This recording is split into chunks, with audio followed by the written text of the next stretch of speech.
ഞാനിപ്പോൾ പാനാണ്ട് വിശേഷം. ഇവിടുത്തെ കുറച്ചു നേരം മുമ്പ്, ഒരു അരമണിക്കൂർ മുമ്പ് ഇവിടുത്തെ ഒരു വേറൊരു ലോയർ സ്ത്രീ, കഴിഞ്ഞ ദിവസം അബ്ദുൽ ഫത്തയെ കണ്ട ലോയർ സ്ത്രീ അല്ല, വേറൊരു ലോയർ സ്ത്രീ അവരുമായിട്ട് അവർ തന്നെ ഫോണിൽ, ഇവിടുത്തെ മെയിൻ ഓഫീസിലെ ഫോണിലേക്ക് വിളിച്ചിട്ട് നിമിഷയെ വേണം എന്ന് പറഞ്ഞിട്ട് അവിടെ തന്നെ വിളിച്ചായിരുന്നു. ഞാൻ പോയി ഫോൺ അറ്റൻഡ് ചെയ്തു.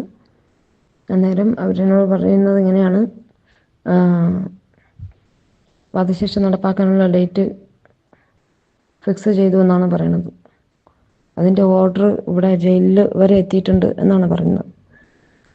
എന്ന് വെച്ചാൽ അതിപ്പോൾ ജയിലിലെത്തുന്നത് എല്ലാവരുടെയും സൈനോട് കൂടി ആയിരിക്കും ഇവിടെ എത്തുന്നത്. എന്ന് വെച്ചാൽ എന്തായിരിക്കും, ഇപ്പോൾ അവരുടെ ഈദും റംസാനൊക്കെ കഴിയുമ്പോഴത്തേനും നമ്മളെ തീർക്കാനുള്ള പരിപാടി ആയിരിക്കുമോ? എന്താണ്, എല്ലാവരും ഭയങ്കര പേടിയോടുകൂടിയാണ് എന്നോട് സംസാരിക്കുന്നത്. ഭയങ്കര വിഷമത്തോടെ ഇവിടെ കാര്യങ്ങളൊക്കെ, എന്താണ് കാര്യം, ഇവിടെ എന്തൊക്കെയാണ് നടക്കുന്നത്, ആരെങ്കിലും എന്തെങ്കിലും അറിയുന്നുണ്ടോ? നമസ്കാരം, സ്പോട്ട് ലൈവിലേക്ക് സ്വാഗതം. യമനിലെ ജയിലിൽ വധശിക്ഷ കാത്തു കഴിയുന്ന മലയാളി നഴ്സ് നിമിഷപ്രിയയുടെ ശബ്ദ സന്ദേശമാണ് ഇപ്പോൾ കേട്ടത്. വധശിക്ഷയ്ക്ക് ജയിൽ അധികൃതർക്ക് അറിയിപ്പ് കിട്ടിയതായി അറിയുന്നുവെന്ന് യമനിൽ വധശിക്ഷ കാത്തു കഴിയുന്ന നിമിഷപ്രിയയുടെ ശബ്ദ സന്ദേശത്തിൽ പറയുന്നു. ജയിലിലേക്ക് ഒരു അഭിഭാഷകയുടെ ഫോൺ വിളി എത്തിയെന്നാണ് നിമിഷ സന്ദേശത്തിൽ പറയുന്നത്. നിമിഷപ്രിയ ആക്ഷൻ കൗൺസിൽ ഭാരവാഹികൾക്കാണ് ഈ ഓഡിയോ സന്ദേശം ലഭിച്ചത്. ആക്ഷൻ കൗൺസിൽ കൺവീനറുമായി നിമിഷപ്രിയ ഇടപെട്ടു. ഇതിന് ഏറ്റവും പുതിയ വിവരങ്ങളുമായി TG സജിത്ത് ചേരുന്നുണ്ട്. വിവരങ്ങളുമായി സജിത്ത്, നിമിഷപ്രിയയുടെ മോചനത്തിന് വേണ്ടി പല രീതിയിലുള്ള ഇടപെടലുകൾ ഇന്ത്യ ഗവൺമെന്റ് അടക്കം നടത്തിയതാണ്. പക്ഷെ ഏറ്റവും ഒടുവിൽ നിരാശപ്പെടുത്തുന്ന രീതിയിലുള്ള വാർത്തകൾ പുറത്തു വരുന്നു. അതായത് വധശിക്ഷ നടപ്പാക്കാനുള്ള നടപടികൾ തുടങ്ങിയെന്നാണോ മനസ്സിലാക്കേണ്ടത്? ആശങ്കപ്പെടുന്നതാണ് നിമിഷപ്രിയയുടെ വാക്കുകൾ നമ്മൾ കേട്ടത്, ടോം. കാരണം ഇത് ആദ്യമായിട്ടാണ് ജയിലിൽ നിന്നുമുള്ള ഇത്തരമൊരു അവസ്ഥ പങ്കുവെച്ചുകൊണ്ട് നിമിഷപ്രിയ ഒരു ഫോൺ സന്ദേശം ഒരു ശബ്ദ സന്ദേശം ഈ നിമിഷപ്രിയയെ രക്ഷപ്പെടുത്താൻ വേണ്ടി നടക്കുന്ന പ്രവർത്തനങ്ങളുടെ ആക്ഷൻ കൗൺസിൽ കൺവീനർ ജയൻ ഇടപ്പാളിന് അയച്ചു കൊടുക്കുന്നത്. ഇതിലാണ് അവിടുത്തെ സാഹചര്യങ്ങൾ സൂചിപ്പിക്കുന്നത്. അതായത് നിമിഷപ്രിയയുടെ മോചനത്തിന് വേണ്ടി നടക്കുന്ന ഒരു വലിയ ശ്രമങ്ങൾ നമുക്കറിയാം. വലിയ രീതിയിലുള്ള ഇടപെടലുകൾ വിവിധ മേഖലകളിൽ നിന്നായി നടന്നു വരികയാണ്. ഇതിനുവേണ്ടി പ്രത്യേക ആക്ഷൻ കൗൺസിൽ രൂപീകരിച്ചു എന്നതിനും അപ്പുറം അവിടെ എത്തി മധ്യസ്ഥ ചർച്ചകൾ, അത് ഒരു പരിധി ഒരു മുന്നോട്ട് പോകുന്ന സാഹചര്യമാണ് നിലവിലുള്ളത്. അതിനിടയിലാണ് ഇത്തരം ആശങ്കപ്പെടുന്ന സാഹചര്യം വരുന്നത്. നേരത്തെ ഇത് സംബന്ധിച്ച് ചില സൂചനകൾ, അതായത് അവിടുത്തെ സുപ്രീം കൗൺസിൽ ഈ വധശിക്ഷ ശരിവെച്ചുകൊണ്ടുള്ള തീരുമാനം വന്നപ്പോൾ തന്നെ ആശങ്ക ഉയർന്നിരുന്നു. പക്ഷേ അതൊരു സ്വാഭാവിക നടപടിക്രമം മാത്രമാണ് എന്നതായിരുന്നു അന്ന് പറഞ്ഞിരുന്നത്. പക്ഷേ അതിനപ്പുറത്തേക്ക് വീണ്ടും സാഹചര്യങ്ങൾ നീളുന്നു എന്നതാണ്. അതായത് ഈ മരിച്ച യമൻ പൗരൻ്റെ കുടുംബാംഗങ്ങളുമായുള്ള സംസാരം, അത് ഒരു പരിധിക്കപ്പുറത്തേക്ക് മുന്നോട്ട് പോകാൻ കഴിയാത്തത് ആശങ്ക ഉയർത്തുന്നുണ്ട്. അത് നേരത്തെ ഈ മധ്യസ്ഥ ശ്രമങ്ങൾക്ക് വേണ്ടി ശ്രമിക്കുന്നവർക്കും വെല്ലുവിളിയായിട്ടുണ്ട്. നേരത്തെ ഈ യമനിലെത്തി അവിടെ മധ്യസ്ഥ ശ്രമങ്ങൾ നടത്തുമ്പോൾ ഈ നിമിഷപ്രിയയുടെ അമ്മയടക്കം അവിടെ എത്തിയിട്ടുണ്ട്. അവർ പലവട്ടവും ഈ കുടുംബാംഗങ്ങളുമായി ബന്ധപ്പെട്ടെങ്കിലും ആ ചർച്ചകൾ മുന്നോട്ട് പോകാത്ത സാഹചര്യങ്ങൾ ഉണ്ടായിട്ടുണ്ട്. പ്രത്യേകിച്ച് യമനിൽ അവിടെ ഇന്ത്യ സർക്കാരിന് വിദേശകാര്യ നയതന്ത്ര ബന്ധങ്ങൾക്ക് ഇടപെടുന്നതിന് പരിമിതിയുള്ള ഒരു സ്ഥലമാണ്. സർക്കാർ സംവിധാനങ്ങൾ ദുർബലമായൊരു സ്ഥലമാണ്. അതുകൊണ്ട് തന്നെ ഗോത്രവംശ നേതാക്കളുമായുള്ള ഇടപെടലുമൊക്കെ നടത്തിക്കൊണ്ടാണ്, ആശയവിനിമയം നടത്തിക്കൊണ്ടാണ് മുന്നോട്ട് പോകുന്നത്. അത്തരത്തിൽ ഈ നിമിഷപ്രിയയുടെ മോചനത്തിന് വേണ്ടിയുള്ള ശ്രമങ്ങൾക്ക് വെല്ലുവിളി പലതുണ്ടാകുന്നുണ്ട്. ഇതിനിടയിലാണ് ഇത്തരം ആശങ്കപ്പെടുന്ന ഒരു കാര്യം കൂടി വ്യക്തമായി വരുന്നത്. നിമിഷപ്രിയയുടെ ഫോൺ സന്ദേശത്തിൽ വ്യക്തമാക്കുന്നത് അത് ഇങ്ങനെയാണ്: ജയിൽ അധികൃതർക്ക് വധശിക്ഷയുടെ തീയതിയും മറ്റും തീരുമാനിക്കുന്നതിനുള്ള അന്തിമമായ ഓർഡർ ലഭിച്ചിരിക്കുന്നു എന്ന സൂചനയാണ് പങ്കുവയ്ക്കുന്നത്. അതിൽ നിമിഷപ്രിയ തന്നെ പങ്കുവയ്ക്കുന്നത് ഈ റംസാനത്തിന് ശേഷം ഒരുപക്ഷെ വധശിക്ഷ നടപ്പിലാക്കിയേക്കുമോ എന്ന ആശങ്കയാണ്. അവർ മരണം കാത്തു കഴിയുന്ന ഒരു സ്ത്രീ, അവർ അങ്ങേയറ്റം ആശങ്കയോടെ ഈ രക്ഷാ കൗൺസിൽ, ഈ ആക്ഷൻ കൗൺസിൽ ഭാരവാഹികൾക്ക് അയച്ച ശബ്ദ നോട്ടിലാണ് ഇത്തരം ആശങ്കകൾ പങ്കുവയ്ക്കുന്നത്. എന്തായാലും ആശങ്കപ്പെടുന്ന സാഹചര്യമാണ് പുറത്തു വരുന്നത്. നിമിഷപ്രിയയുടെ വാക്കുകളിലുള്ളതും അതുതന്നെയാണ്.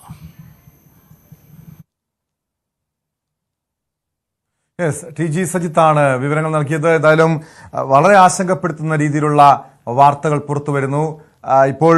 പക്ഷേ ഈ ശബ്ദ സന്ദേശത്തിൽ ഈ വ്യക്തമായി നിമിഷപ്രിയ തന്നെ പറയുന്നുണ്ട്, ഒരു വനിതാ അഭിഭാഷക തന്നെ ബന്ധപ്പെട്ടിരുന്നുവെന്ന്.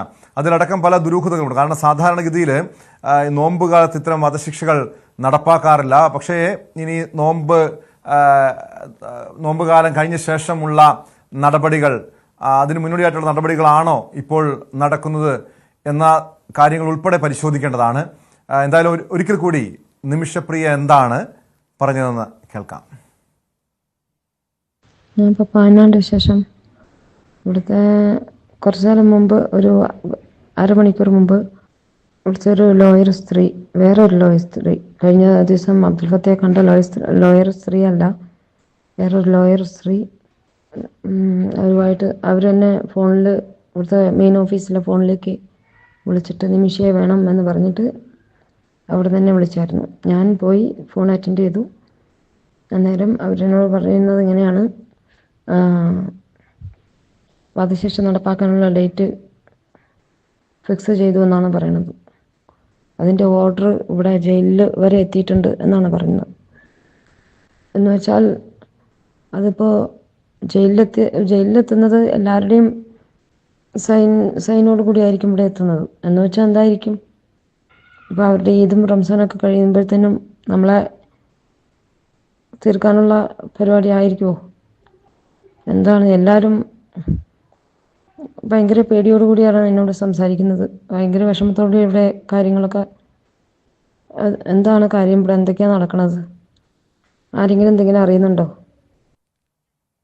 ഏറെ ആശങ്കയോടുകൂടിയാണ് നിമിഷപ്രിയ ആ ശബ്ദ സന്ദേശത്തിൽ അനുഭവങ്ങൾ പങ്കുവെക്കുന്നത്. ഒരു വനിതാ അഭിഭാഷക ബന്ധപ്പെട്ടുവെന്നും ഇതിന് ഈ വധശിക്ഷയ്ക്കുള്ള നടപടികൾ ആരംഭിച്ചു എന്ന രീതിയിലുള്ള സൂചനകൾ നൽകിയെന്നുമാണ് നിമിഷപ്രിയ ഈ ഓഡിയോ സന്ദേശത്തിൽ പറയുന്നത്. പല രീതിയിലുള്ള നിമിഷപ്രിയയെ മോചനത്തിനു വേണ്ടിയുള്ള പല രീതിയിലുള്ള ഇടപെടലുകൾ നടന്നിരുന്നു. ഇന്ത്യ ഗവൺമെന്റ് തന്നെ ഇതിനു വേണ്ടിയുള്ള നീക്കങ്ങൾ നടത്തിയിരുന്നു.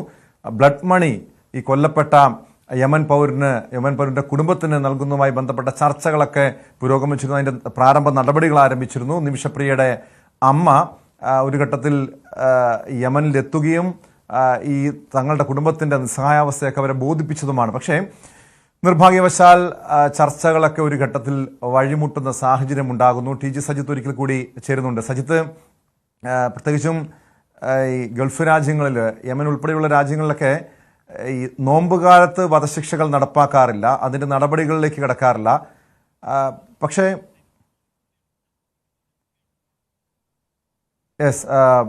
സജിത്തിലേക്ക് എത്താം. എന്തായാലും ഏറെ ആശങ്കകരമായിട്ടുള്ള വാർത്തകൾ തന്നെയാണ് പുറത്തു വരുന്നത്. കാരണം വിദേശ രാജ്യങ്ങളിൽ, ഗൾഫ് രാജ്യങ്ങളിൽ നിരവധി മലയാളികൾ വധശിക്ഷ കാത്ത് ജയിലുകളിൽ കഴിയുന്നുണ്ട്. പക്ഷെ അവരുടെ മോചനത്തിന് വേണ്ടിയുള്ള ഇടപെടലുകൾ സർക്കാരിൻ്റെ ഭാഗത്തുനിന്നും മറ്റ് സന്നദ്ധ സംഘടനകളുടെ ഭാഗത്തുനിന്നൊക്കെ ഇപ്പോൾ നിമിഷ ആക്ഷൻ കൗൺസിൽ പ്രതിനിധി ശ്രീ സുഭാഷ് ചന്ദ്രൻ ചേരുന്നുണ്ട്. ശ്രീ സുഭാഷ്, ഏറ്റവും കൂടുതൽ ആശങ്കപ്പെടുത്തുന്ന രീതിയിലുള്ള ചില സന്ദേശങ്ങൾ പുറത്തു വരുന്നുണ്ടല്ലോ. നിമിഷപ്രിയയുടെ വധശിക്ഷയ്ക്കുള്ള നടപടികൾ തുടങ്ങി എന്ന രീതിയിൽ ഏറെ സങ്കടകരമായിട്ടുള്ള ചില സന്ദേശങ്ങളാണ്, ചില വാക്കുകളാണ് നിമിഷപ്രിയയുടെ വാക്കുകളും തന്നെ നമുക്ക് മനസ്സിലാക്കാൻ കഴിയുന്നത്. എന്താണ് നിമിഷ പറഞ്ഞു വെക്കുന്നത്? ഇന്നലെ വളരെ വൈകിട്ടാണ് നിമിഷപ്രിയ ആക്ഷൻ കൗൺസിലിന്റെ ജനറൽ കൺവീനർ ശ്രീ ജയൻ എടപ്പാളിന് നിമിഷയുടേതായിട്ടുള്ള ഇത്തരം ഒരു സന്ദേശം ലഭിക്കുന്നത്. ഈ സന്ദേശത്തെ സംബന്ധിച്ച് നിമിഷയ്ക്ക് ജയിലിൽ ആക്സസബിൾ ആയിട്ടുള്ള ഫോണിൽ നിന്ന് തന്നെയാണ് ഈ സന്ദേശം ലഭിച്ചിരിക്കുന്നത്. നിമിഷയുടെ സന്ദേശം തന്നെയാണ്.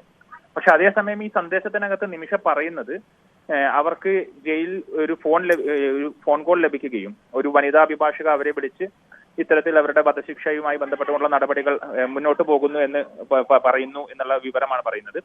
നിമിഷയെ ഏതെങ്കിലും തരത്തിൽ ജയിൽ അധികൃതർ ഔദ്യോഗികമായി അറിയിക്കുകയോ യമൻ അധികൃതർ ഔദ്യോഗികമായി അറിയിക്കുകയോ ചെയ്തതായി നിമിഷ പറയുന്നില്ല. അതുകൊണ്ട് തന്നെ ഇക്കാര്യത്തിനകത്തൊരു സ്ഥിരീകരണം നടത്താൻ നമുക്കിപ്പോൾ സാധ്യമല്ല. ഞങ്ങൾ ഇക്കാര്യങ്ങൾ ബന്ധപ്പെട്ട അധികൃതരുമായി ബന്ധപ്പെടാൻ വേണ്ടിയുള്ള ശ്രമം നടത്തിക്കൊണ്ടിരിക്കുകയാണ്. പക്ഷെ ഇങ്ങനൊരു സന്ദേശം വന്ന സമയത്ത് അത് വളരെ ആശങ്കാജനകമാണ് എന്നുള്ളത് കൊണ്ട് തന്നെ ഞങ്ങളത് പബ്ലിക് ഡൊമൈനിൽ വെക്കുകയാണ് ഉണ്ടായത്. ഇക്കാര്യത്തിനകത്ത് സർക്കാരിന്റെ ഭാഗത്തു നിന്നും അതോടൊപ്പം തന്നെ നമ്മുടെ മറ്റ് മന്ത്രാലയങ്ങളുടെയും എംബസിയുടെ ഒക്കെ ഭാഗത്തു നിന്നുള്ള ഒരു വലിയ രീതിയിലുള്ള ഇടപെടലാണ് ആവശ്യമായിട്ടുള്ളത് ഇത് സ്ഥിരീകരിക്കാൻ വേണ്ടിയിട്ട്.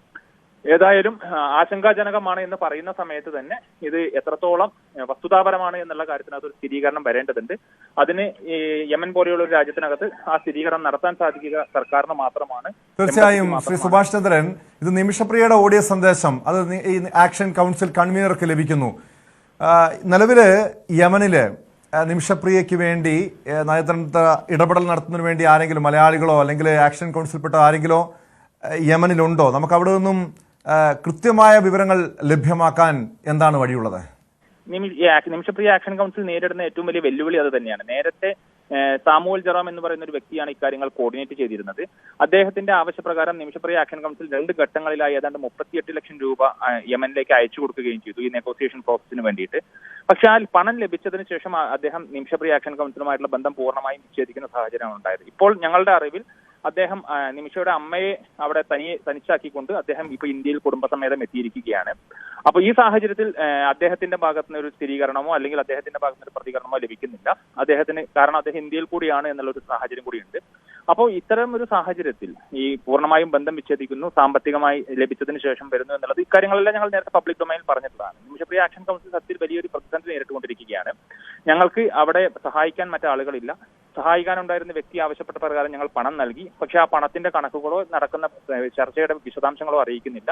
ഇപ്പൊ ഏറ്റവും ഒടുവിൽ നിമിഷയുടേതായിട്ടുള്ള ഒരു ശബ്ദ സന്ദേശം മാത്രമാണ് ഞങ്ങൾക്ക് ലഭിച്ചിട്ടുള്ളത്. അത് തന്നെ അവർക്ക് ജയിലിലേക്ക് ഒരു ഫോൺ ലഭിച്ചു എന്നുള്ള വിവരം മാത്രമാണ്. അവരെ ജയിലധികൃതർ ഔദ്യോഗികമായി അറിയിക്കുകയോ അതല്ലെങ്കിൽ ഇതുമായി ബന്ധപ്പെട്ട് എവിടെയാണ് വീഴ്ച സംഭവിച്ചത്? ഈ സാമുവൽ ജെറോം തുടക്കം മുതൽ തന്നെ നമുക്കറിയാവുന്നതാണ്, തുടക്കം മുതൽ തന്നെ നിമിഷയുടെ ഇടപെടലിന് വേണ്ടി പ്രവർത്തിച്ചു എന്നൊക്കെയാണ് ഞങ്ങൾ കേട്ടിട്ടുള്ളത്. ഈ സാമുവൽ ജെറോം ഈ ആക്ഷൻ കൗൺസിലിനെ അടക്കം കബളിപ്പിച്ചു എന്നാണോ മനസ്സിലാക്കേണ്ടത്? അങ്ങനെ കബളിപ്പിച്ചു എന്ന് ഒരു സ്റ്റേറ്റ്മെന്റ് ഇപ്പോൾ ഞങ്ങൾ നടത്തുന്നില്ല. പക്ഷേ സ്വാഭാവികമായും അത്തരമൊരു ഒരു ആശങ്കയാണ് അല്ലെങ്കിൽ അത്തരത്തിലുള്ള സംശയമാണ് ഞങ്ങൾക്ക് ഉണ്ടാകുന്നത്. കാരണം അദ്ദേഹം ആവശ്യപ്പെട്ട പ്രകാരം അദ്ദേഹം അവിടെ യമനിലുള്ള ഒരു ഇന്ത്യക്കാരൻ എന്ന രീതിയിൽ കാര്യത്തിനകത്ത് ഇടപെടുന്ന ഒരാളെന്ന രീതിയിലാണ് അദ്ദേഹം ആദ്യഘട്ടം മുതൽ അദ്ദേഹവുമായി ഞങ്ങൾ സഹകരിച്ചു പോരുന്നത്. അദ്ദേഹത്തിന്റെ ആവശ്യപ്രകാരം അദ്ദേഹത്തിന്റെ നിർദ്ദേശപ്രകാരവും അവിടുത്തെ അഭിഭാഷകന്റെ നിർദ്ദേശപ്രകാരവുമാണ് പൊതുജനങ്ങളിൽ നിന്ന് സമാഹരിച്ച് 38 ലക്ഷം രൂപ 2 ഘട്ടങ്ങളിലായി നിമിഷപ്രിയ ആക്ഷൻ കൗൺസിൽ യമനിലേക്ക് അയച്ചു കൊടുത്തത്. ആ പണം കൈപ്പറ്റിയതിന്റെ തൊട്ടടുത്ത ദിവസം തന്നെ നിമിഷപ്രിയ ആക്ഷൻ കൗൺസിലുമായിട്ടുള്ള പൂർണ്ണമായ ബന്ധം വിച്ഛേദിക്കുന്നു എന്നുള്ള സാഹചര്യം വരുന്ന സമയത്ത് ഇതിനെല്ലാം സംശയദൃഷ്ടിയോടുകൂടി കാണേണ്ടി വരും. ഇപ്പോൾ അദ്ദേഹം ഞങ്ങളുടെ കോളുകൾക്ക് പ്രതികരിക്കുന്നില്ല, ഞങ്ങളുടെ മെസ്സേജുകൾക്ക് പ്രതികരിക്കുന്നില്ല, വേറൊരു തരത്തിലുള്ള അപ്ഡേറ്റ്സ് തരുന്നില്ല. പണം പൂർണ്ണമായും ലഭിച്ചതിന് ശേഷം ഈ ആക്ഷൻ കൗൺസിലുമായുള്ള ബന്ധം വിച്ഛേദിക്കുന്ന സമയത്ത് ചില സംശയങ്ങൾ സ്വാഭാവികമായും ഞങ്ങളുടെ മനസ്സിലേക്ക് ഉണ്ട്. പക്ഷേ ഈ നിമിഷയുടെ ജീവൻ രക്ഷിക്കുക എന്നുള്ളതാണ് ആത്യന്തികമായി ഞങ്ങളുടെ ലക്ഷ്യം എന്നുള്ളത് കൊണ്ട് ഞങ്ങൾ ആ ഒരു കോൺഫ്ലിക്റ്റിലേക്ക് അത്തരം ഒരു ആരോപണങ്ങളിലേക്കൊന്നും ഞങ്ങളിപ്പോൾ പോകുന്നില്ല. പക്ഷേ നിലവിലുള്ള സാഹചര്യത്തിൽ അദ്ദേഹത്തിന് പോലും ഇക്കാര്യങ്ങൾ അറിയുന്നില്ല. അദ്ദേഹത്തിന്റെ ഭാഗത്ത് നിന്ന് ഏതെങ്കിലും തരത്തിലുള്ള സ്ഥിരീകരണം വരുന്നില്ല. നിമിഷയ്ക്ക് ഇന്നലെ അവിടെ ജയിലിൽ ലഭിച്ച ഒരു ഫോൺ കോൾ മാത്രമാണ്. ആ സന്ദേശത്തിന്റെ അടിസ്ഥാനത്തിൽ നിമിഷ വാട്സപ്പിലൂടെ കൈമാറിയ ഒരു സന്ദേശം മാത്രമാണ് ഇപ്പോൾ ഞങ്ങളുടെ മുമ്പിലുള്ളത്. ഒരു മലയാളിയുടെ ജീവൻ രക്ഷിക്കുക എന്നുള്ള ഒരു ആത്യന്തികമായിട്ടുള്ള ആശങ്ക നിലനിൽക്കുന്ന അല്ലെങ്കിൽ ജീവൻ അപകടത്തിലാണെന്നുള്ള ആശങ്ക നിലനിൽക്കുന്നത് കൊണ്ട് അത് ഞങ്ങൾ പൊതുസമൂഹത്തിന് മുമ്പിൽ വെച്ചു. ഇക്കാര്യത്തിനകത്ത് സർക്കാർ ഇടപെടണം. സംസ്ഥാന സർക്കാരും കേന്ദ്ര സർക്കാരും അതോടൊപ്പം തന്നെ ഇന്ത്യൻ മിഷനും എല്ലാം അടിയന്തരമായി ഇടപെട്ടുകൊണ്ട് ഈ ലഭിച്ച സന്ദേശം ശരിയാണോ, അതിനകത്ത് എന്തെങ്കിലും സ്ഥിരീകരണമുണ്ടോ എന്ന് മനസ്സിലാക്കേണ്ടതുണ്ട്. അങ്ങനെ ഉണ്ടെങ്കിൽ അതിനാവശ്യമായ തീർച്ചയായും സർക്കാരിന്റെ ഇടപെടൽ തന്നെയാണ് ഈ വിഷയത്തിൽ ആവശ്യമുള്ളത്. നമുക്ക് അവിടുത്തെ എംബസിയുമായി മറ്റുമായി ബന്ധപ്പെടാൻ കഴിയുമോ തുടങ്ങിയ കാര്യങ്ങളൊക്കെ പരിശോധിക്കേണ്ടതാണ്. ശ്രീ സുഭാഷ് ചന്ദ്രൻ, ഈ ഒരു ഘട്ടത്തിൽ പ്രത്യേകിച്ചും വലിയൊരു ആശങ്ക ഇവിടെ നിലനിൽക്കുന്നുണ്ട്. നിമിഷപ്രിയയെ വീണ്ടും ബന്ധപ്പെടാൻ നമുക്ക് കഴിയുമോ? അതല്ലെങ്കിൽ എന്താണ് ഇനി അവരുമായി ബന്ധപ്പെടാനുള്ളൊരു വഴി? നിമിഷയ്ക്ക് ജയിലിൽ ലിമിറ്റഡ് ആയിട്ടുള്ള ആക്സസ് ആണ് ഫോണിനുള്ളത്. അവർക്ക് ആഴ്ചയിൽ ചില പ്രത്യേക ദിവസങ്ങളിൽ മാത്രമാണ് ഫോൺ ലഭിക്കുക. ആ ലഭിക്കുന്ന സമയത്ത് നൽകിയ സന്ദേശമാണ് ഇപ്പോൾ ലഭിച്ചിട്ടുള്ളത്. ഇത് തിരിച്ച് ഞങ്ങൾ ഇതിന്റെ മറുപടിക്ക് വേണ്ടി നിമിഷയ്ക്ക് മെസ്സേജ് അയച്ചിട്ടുണ്ട്. പക്ഷേ പിന്നീട് ഇനി അടുത്ത ദിവസങ്ങളിൽ അവർക്ക് ഫോൺ ലഭിക്കുന്ന സമയത്ത് മാത്രമേ ആ സന്ദേശത്തിന് അവർക്ക് മറുപടി അയക്കാൻ വേണ്ടി സാധിക്കുകയുള്ളൂ. അതിനുവേണ്ടി കാത്തിരിക്കുകയാണ്. ഏതായാലും നിമിഷയ്ക്ക് ഞങ്ങളുമായി ബന്ധപ്പെടാനും ഞങ്ങൾക്ക് തിരിച്ച് നിമിഷവുമായി ബന്ധപ്പെടാനും വളരെ ലിമിറ്റഡ് ആയിട്ടുള്ള ആക്സസ് മാത്രമാണുള്ളത്. അക്കാര്യങ്ങൾ ഞങ്ങൾ പൂർണ്ണമായും ശ്രമിക്കുന്നുണ്ട്. അതോടൊപ്പം തന്നെ അടിയന്തരമായി ഇതിനകത്ത് ഇടപെടാൻ സാധിക്കുന്നത് സർക്കാരുകൾക്കാണ്. കാരണം ഇത്തരം ഒരു സന്ദേശം വന്നിട്ടുണ്ട്, ഒരു ആശങ്കാജനകമായിട്ടുള്ള രീതിയിലുള്ള സാഹചര്യം ഉരുത്തിരിഞ്ഞിട്ടുണ്ട് എന്ന് മനസ്സിലാക്കിക്കൊണ്ട് അതിനകത്ത് ഇന്ത്യൻ സർക്കാരിന്റെ ഭാഗത്ത് നിന്ന് മിനിസ്ട്രി ഓഫ് എക്സ്റ്റേണൽ അഫയേഴ്സിന്റെയും യമനിൽ ഉള്ള ഇന്ത്യൻ എംബസി, അതിപ്പോൾ പ്രവർത്തിക്കുന്നത് സൗദി അറേബ്യയിൽ നിന്നാണ്, അവർ നയതന്ത്ര തലത്തിൽ ഇടപെട്ടുകൊണ്ട് ഇതിനകത്ത് ഒരു സ്ഥിരീകരണം വരുത്തണം. അത്തരത്തിലുള്ള ഏതെങ്കിലും നടപടികളിലേക്ക് പോകുന്നുണ്ടെങ്കിൽ അത് നിർത്തിവെക്കാൻ ആവശ്യമായിട്ടുള്ള ഔദ്യോഗികമായ ആവശ്യം ഉന്നയിക്കണം. അതോടൊപ്പം തന്നെ നിമിഷയ്ക്ക് ഈ നെഗോസിയേഷൻ ഉൾപ്പെടെയുള്ള പ്രവർത്തനങ്ങളുമായി മുന്നോട്ട് പോകാനുള്ള സാഹചര്യം ഒരുക്കണം എന്നുള്ള അഭ്യർത്ഥനയാണ് ഞങ്ങൾ സർക്കാരുകൾക്ക് മുമ്പിൽ വെക്കുന്നത്.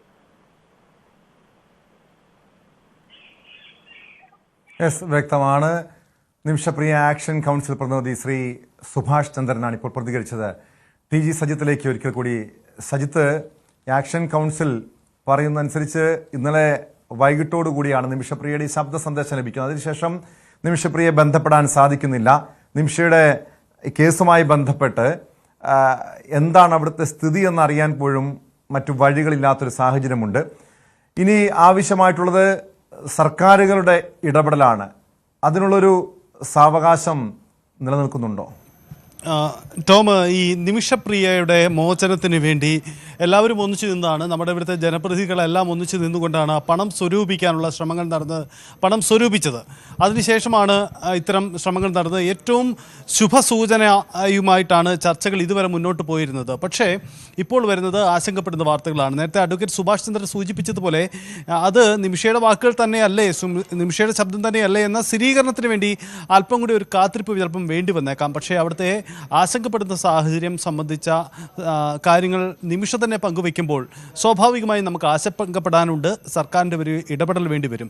നേരത്തെ തന്നെ ഇത് പാർലമെൻറ്റിലടക്കം പലവട്ടം വന്ന വിഷയമാണ്, നമ്മളെല്ലാവരും ചർച്ച ചെയ്തിട്ടുള്ളതുമാണ്. പക്ഷേ സർക്കാർ അധികൃതർ വ്യക്തമാക്കിയ ഒരു കാര്യം, ഒരു നയതന്ത്ര ഇടപെടൽ അസാധ്യമായ ഒരു സാഹചര്യം ആ രാജ്യത്തുണ്ട് എന്നത് വെല്ലുവിളിയാണ്. പക്ഷേ പരമാവധി ശ്രമങ്ങൾ നടക്കുന്നു എന്നതാണ് മനസ്സിലാവുന്നത്. അതുകൊണ്ട് തന്നെ സാധാരണ വിദേശ രാജ്യങ്ങളുമായി ബന്ധപ്പെട്ട് ഇന്ത്യൻ പൗരന്മാർ കുടുങ്ങിക്കിടക്കുമ്പോഴോ മറ്റ് പ്രശ്നങ്ങളോ ഉണ്ടാകുമ്പോൾ നടത്താറുള്ള നയതന്ത്ര ഇടപെടൽ ഇവിടെ സാധ്യമല്ല എന്നൊരു സാഹചര്യമുണ്ട്. പക്ഷേ ശ്രമങ്ങൾ തുടരുന്നു എന്നതാണ്. എന്തായാലും അതിൻ്റെ അവസാന ഘട്ടത്തിൽ എത്തി നിൽക്കുമ്പോഴാണ് ഇപ്പോൾ നീക്കം ഇത്തരമൊരു വാർത്ത വരുന്നത്. നേരത്തെ അഡ്വക്കേറ്റ് സുഭാഷ് ചന്ദ്രൻ സൂചിപ്പിച്ചതുപോലെ ഈ നിമിഷയുടെ അമ്മ പ്രേമകുമാരി മാത്രമാണ് ഇപ്പോൾ അവിടെ ഉള്ളതെന്നാണ് മനസ്സിലാവുന്നത്. അങ്ങനെയെങ്കിൽ അവിടുത്തെ സാഹചര്യങ്ങൾ സംബന്ധിച്ച ഒരു അല്പം കൂടി വ്യക്തതയുള്ള സാഹചര്യങ്ങൾ വേണ്ടിവരും. എന്തായാലും ഔദ്യോഗികമായ ഒരു അറിയിപ്പുകളൊന്നും ഇതുവരെയും ഇക്കാര്യത്തിൽ ഉണ്ടായിട്ടില്ല എന്നതാണ് സാഹചര്യം. നമുക്കറിയാം, നിമിഷപ്രിയയെ യമനിലെ നിയമപ്രകാരം വധശിക്ഷയ്ക്ക് വിധിക്കപ്പെട്ടതാണ്. അതിൻ്റെ നടപടിക്രമങ്ങൾ മുന്നോട്ട് പോവുകയാണ്. ഇതിന് അപ്പുറമാണ് ഈ മരണപ്പെട്ട ആ യമൻ പൗരൻ്റെ കുടുംബവുമായി സംസാരിച്ച് ബ്ലഡ് മണി നൽകി ഒരു ധാരണയുണ്ടാക്കാനുള്ള ശ്രമം. സ്വാഭാവികമായും സർക്കാർ തലത്തിൽ ഈ വധശിക്ഷ നടപ്പിലാക്കാനുള്ള നടപടിക്രമങ്ങൾ അത് സ്വാഭാവികമായും മുന്നോട്ട് പോകും. ഇതിനിടയിൽ ഈ ചർച്ചകൾ പൂർത്തിയാക്കണം. ഇതായിരുന്നു നമുക്ക് മുന്നിലുണ്ടായിരുന്ന വെല്ലുവിളി. ആ നടപടിക്രമങ്ങൾ വൈകലുണ്ടാവുന്നു എന്നതാണ് ഇപ്പോഴത്തെ സാഹചര്യം. ആ വൈകലാവാം ഒരുപക്ഷെ ഇപ്പോൾ ഈ നടപടിക്രമങ്ങൾ മുന്നോട്ട് പോകുന്നതിന് കാരണമാവുകയും ചെയ്യുന്നത്. എന്തായാലും ആശങ്കപ്പെടുന്ന സാഹചര്യമാണ്. അതുകൊണ്ട് തന്നെ ഇടപെടൽ ഉണ്ടാവണം. ഇതുവരെ ഈ വിഷയത്തിൽ ഇടപെട്ട ജനപ്രതിനിധികൾ കൂടുതൽ ആർജവുമായി ഇടപെടേണ്ട സാഹചര്യമുണ്ട് എന്നതാണ് ഇപ്പോഴത്തെ ഈ വോയിസ് നോട്ട് അടക്കം നൽകുന്ന സൂചന. വ്യക്തമാണ്. TG സജിത്താണ് വിവരങ്ങൾ നൽകിയത്. വധശിക്ഷയ്ക്ക് ജയിൽ അധികൃതർക്ക് അറിയിപ്പ് കിട്ടിയതായി അറിയുന്നുവെന്നാണ് യമനിൽ വധശിക്ഷ കാത്തു കഴിയുന്ന മലയാളി നഴ്സ് നിമിഷപ്രിയ ആക്ഷൻ കൗൺസിലിന് അയച്ച ശബ്ദ സന്ദേശത്തിൽ പറയുന്നത്. ഏറെ ആശങ്കപ്പെടുത്തുന്ന കാര്യം തന്നെയാണ്. പക്ഷേ ഇനിയും ഒരു സർക്കാരിൻ്റെ ഭാഗത്തുനിന്ന് ഇടപെടൽ ഉണ്ടായാൽ ഒരുപക്ഷെ നിമിഷപ്രിയയുടെ മോചനം സാധ്യമാകും. അതുകൊണ്ട് തന്നെ ജനപ്രതിനിധികളുടെ ഇടപെടൽ അനിവാര്യമാണ്. കൊച്ചിയിൽ പോലീസിന് നേരെ വീണ്ടും ആക്രമണം. ഇന്നലെ രാത്രി വൈറ്റില പാലത്തിന് സമീപമാണ് സംഭവം. മദ്യപിച്ച് ബഹളമുണ്ടാക്കിയ ബംഗാൾ സ്വദേശി തപൻ നാട്ടുകാരെ അസഭ്യം പറയുകയും ആക്രമിക്കാൻ ശ്രമിക്കുകയും ചെയ്തു. ഇതേ തുടർന്ന് നാട്ടുകാർ വിവരം അറിയിച്ചതിനെ തുടർന്ന് കടവന്ത്ര പോലീസ് സ്ഥലത്തെത്തുന്നു. തപനെ പോലീസ് ജീപ്പിൽ കയറ്റുമ്പോഴാണ് കടവന്ത്ര പോലീസ് സ്റ്റേഷനിലെ പോലീസുകാർക്ക് നേരെ ആക്രമണമുണ്ടായത്. സംഭവത്തിൽ ഈ ബംഗാൾ സ്വദേശിയെ പോലീസ് പിന്നീട് അറസ്റ്റ് ചെയ്തു. നവമി ദിനേശ് ചേരുന്നുണ്ട് വിവരങ്ങളുമായി. നവമി, ഇപ്പോൾ തുടർച്ചയായ രണ്ടാമത്തെ ദിവസമാണ് പോലീസുകാർക്ക് നേരെ ആക്രമണം ഉണ്ടാകുന്നത്. കഴിഞ്ഞ ദിവസം ഒരു നേപ്പാൾ സ്വദേശിനി പോലീസ് SIയുടെ മൂക്കിന് ഇടിക്കുന്നു, മറ്റു പോലീസുകാർക്ക് നേരെ ആക്രമണം നടത്തുന്നു. പിറ്റേ ദിവസം, അതായത് ഇന്നലെ രാത്രി ബംഗാൾ സ്വദേശിയുടെ ഭാഗത്തു നിന്ന് ആക്രമണം ഉണ്ടാകുന്നു. ഇതൊക്കെ ലഹരിയാണോ ഈ രീതിയിൽ ഈ ആളുകളെയൊക്കെ അക്രമാസക്തരാക്കുന്നത്? പോലീസിന് പോലും രക്ഷയില്ലാത്ത അവസ്ഥയിലേക്ക് കാര്യങ്ങൾ നീങ്ങുകയാണോ നവമി?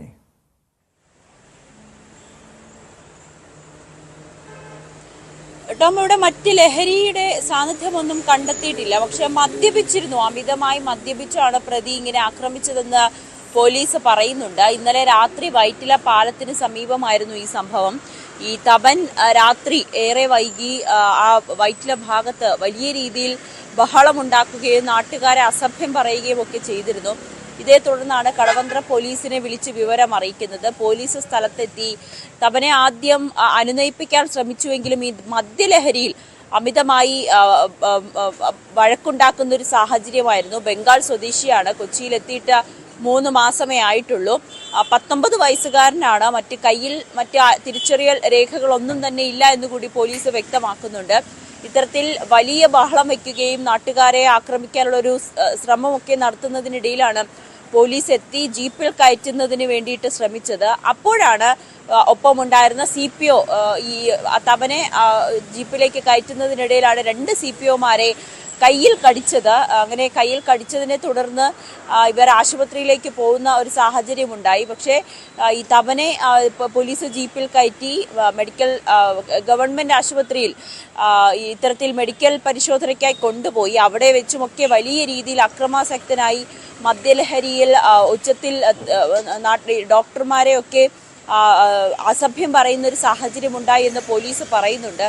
പിന്നീട് ഇപ്പോൾ സ്റ്റേഷനിലേക്ക് കൊണ്ടുവന്ന ഈ ചോദ്യം ചെയ്യലിനോടൊന്നും പ്രതി സഹകരിക്കുന്നില്ല. മദ്യപാനത്തിലാണ്. നമ്മൾ സ്റ്റേഷനിൽ എത്തുമ്പോഴും ദൃശ്യങ്ങൾ എടുക്കാനടക്കം സ്റ്റേഷനിൽ ചെന്നപ്പോഴും ഉച്ചത്തിൽ അവരുടെ ഭാഷയിൽ അസഭ്യം പറയുകയും താൻ തെറ്റൊന്നും ചെയ്തിട്ടില്ല എന്ന് ആവർത്തിച്ച് പറഞ്ഞുകൊണ്ടിരിക്കുന്ന സാഹചര്യമാണ്. എന്തായാലും 2 പോലീസുകാരുടെ കയ്യിലാണ് ഇയാൾ കടിക്കുന്ന സാഹചര്യമുണ്ടായത്. പോലീസ് എന്തായാലും അറസ്റ്റ് രേഖപ്പെടുത്തി ഇന്ന് തന്നെ കോടതിയിൽ ഹാജരാക്കും. കൃത്യനിർവഹണം തടസ്സപ്പെടുത്തി പോലീസ് ഉദ്യോഗസ്ഥരെ ആക്രമിച്ചു എന്നീ വകുപ്പുകൾ ചുമത്തിയാണ് ഇപ്പോൾ കേസ് രജിസ്റ്റർ ചെയ്തിരിക്കുന്നത്. ടോം നേരത്തെ സൂചിപ്പിച്ചതുപോലെ തന്നെ ഇന്നലെ നേപ്പാൾ സ്വദേശിനിയായ ഒരു യുവതിയും പോലീസിന്റെ SIയുടെ മൂക്കൽ ഇടിക്കുകയും മറ്റു 3 പോലീസ് ഉദ്യോഗസ്ഥരെ ആക്രമിക്കുന്ന ഒരു സംഭവമൊക്കെ ഉണ്ടായി. അവിടെയും മദ്യലഹരിയാണെന്നാണ് പോലീസ് വ്യക്തമാക്കുന്നത്. അങ്ങനെ മദ്യപിച്ച് ഇങ്ങനെ പോലീസ് ഉദ്യോഗസ്ഥർക്ക് നേരെയുള്ള അതിക്രമവും വർദ്ധിച്ചു വരുന്ന സാഹചര്യമാണ്. ഇതിപ്പോൾ 2ാമത്തെ തവണയാണ്. ഇതിനു മുൻപും പലപ്പോഴും കണ്ടിട്ടുണ്ട്. ഈ മദ്യം മാത്രമല്ല, ലഹരിയും വലിയ അപകടം സൃഷ്ടിക്കുന്നുണ്ട്. രാത്രി സമയങ്ങളിൽ കൊച്ചി നഗരത്തിലെ പല സ്ഥലങ്ങളിലൂടെ സഞ്ചരിച്ചു കഴിഞ്ഞാൽ ലഹരിക്കടിമകളായവരും മറ്റും അല്ലെങ്കിൽ ഇതര സംസ്ഥാനക്കാർ അലഞ്ഞുതിരിഞ്ഞ് അർദ്ധരാത്രിയിൽ പോലും നടക്കുന്ന സാഹചര്യമുണ്ട്. പോലീസിനിവരെ, കാരണം പോലീസിന്റെ നൈറ്റ് പട്രോളിംഗ് ഒക്കെ ഉണ്ടെങ്കിൽ പോലും ഇവരെ നേരിട്ട് പോയി ഈ കേസുകളിൽ ഇടപെടുകയോ അതല്ലെങ്കിൽ ഇവരെ ചോദ്യം ചെയ്യുകയോ ചെയ്തു കഴിഞ്ഞാൽ പോലീസുകാരെ പോലും ആക്രമിക്കുന്ന സംഭവങ്ങളാണ് ഇപ്പോൾ അടിക്കടി ഉണ്ടാകുന്നത്. തിരുവനന്തപുരത്ത് കഴിഞ്ഞ ദിവസം പോലീസുകാരന് നേരെ ആക്രമണം ഉണ്ടാകുന്നു. കോട്ടയത്ത് ഒരു പോലീസുകാരനെ കൊലപ്പെടുത്തിയ സംഭവങ്ങളൊക്കെ തുടർച്ചയായി ഉണ്ടാകുന്നുണ്ടല്ലോ നവമി. അതുകൊണ്ട് തന്നെ പോലീസിന്റെ രാത്രികാല പരിശോധന അത് കാര്യക്ഷമമായി തന്നെ നടക്കുന്നുണ്ട്. പക്ഷെ കൂടുതൽ സേനയെ ഇവിടെയൊക്കെ വിന്യസിക്കേണ്ടതല്ലേ? ഈ ലഹരി സംഘങ്ങളും ഇതര സംസ്ഥാന തൊഴിലാളികളുമൊക്കെ രാത്രി സമയങ്ങളിൽ അർദ്ധരാത്രിയിൽ പോലും ഇങ്ങനെ പുറത്തിറങ്ങി നടക്കുന്നതിനെതിരെ എന്ത് നടപടി സ്വീകരിക്കാൻ കഴിയും?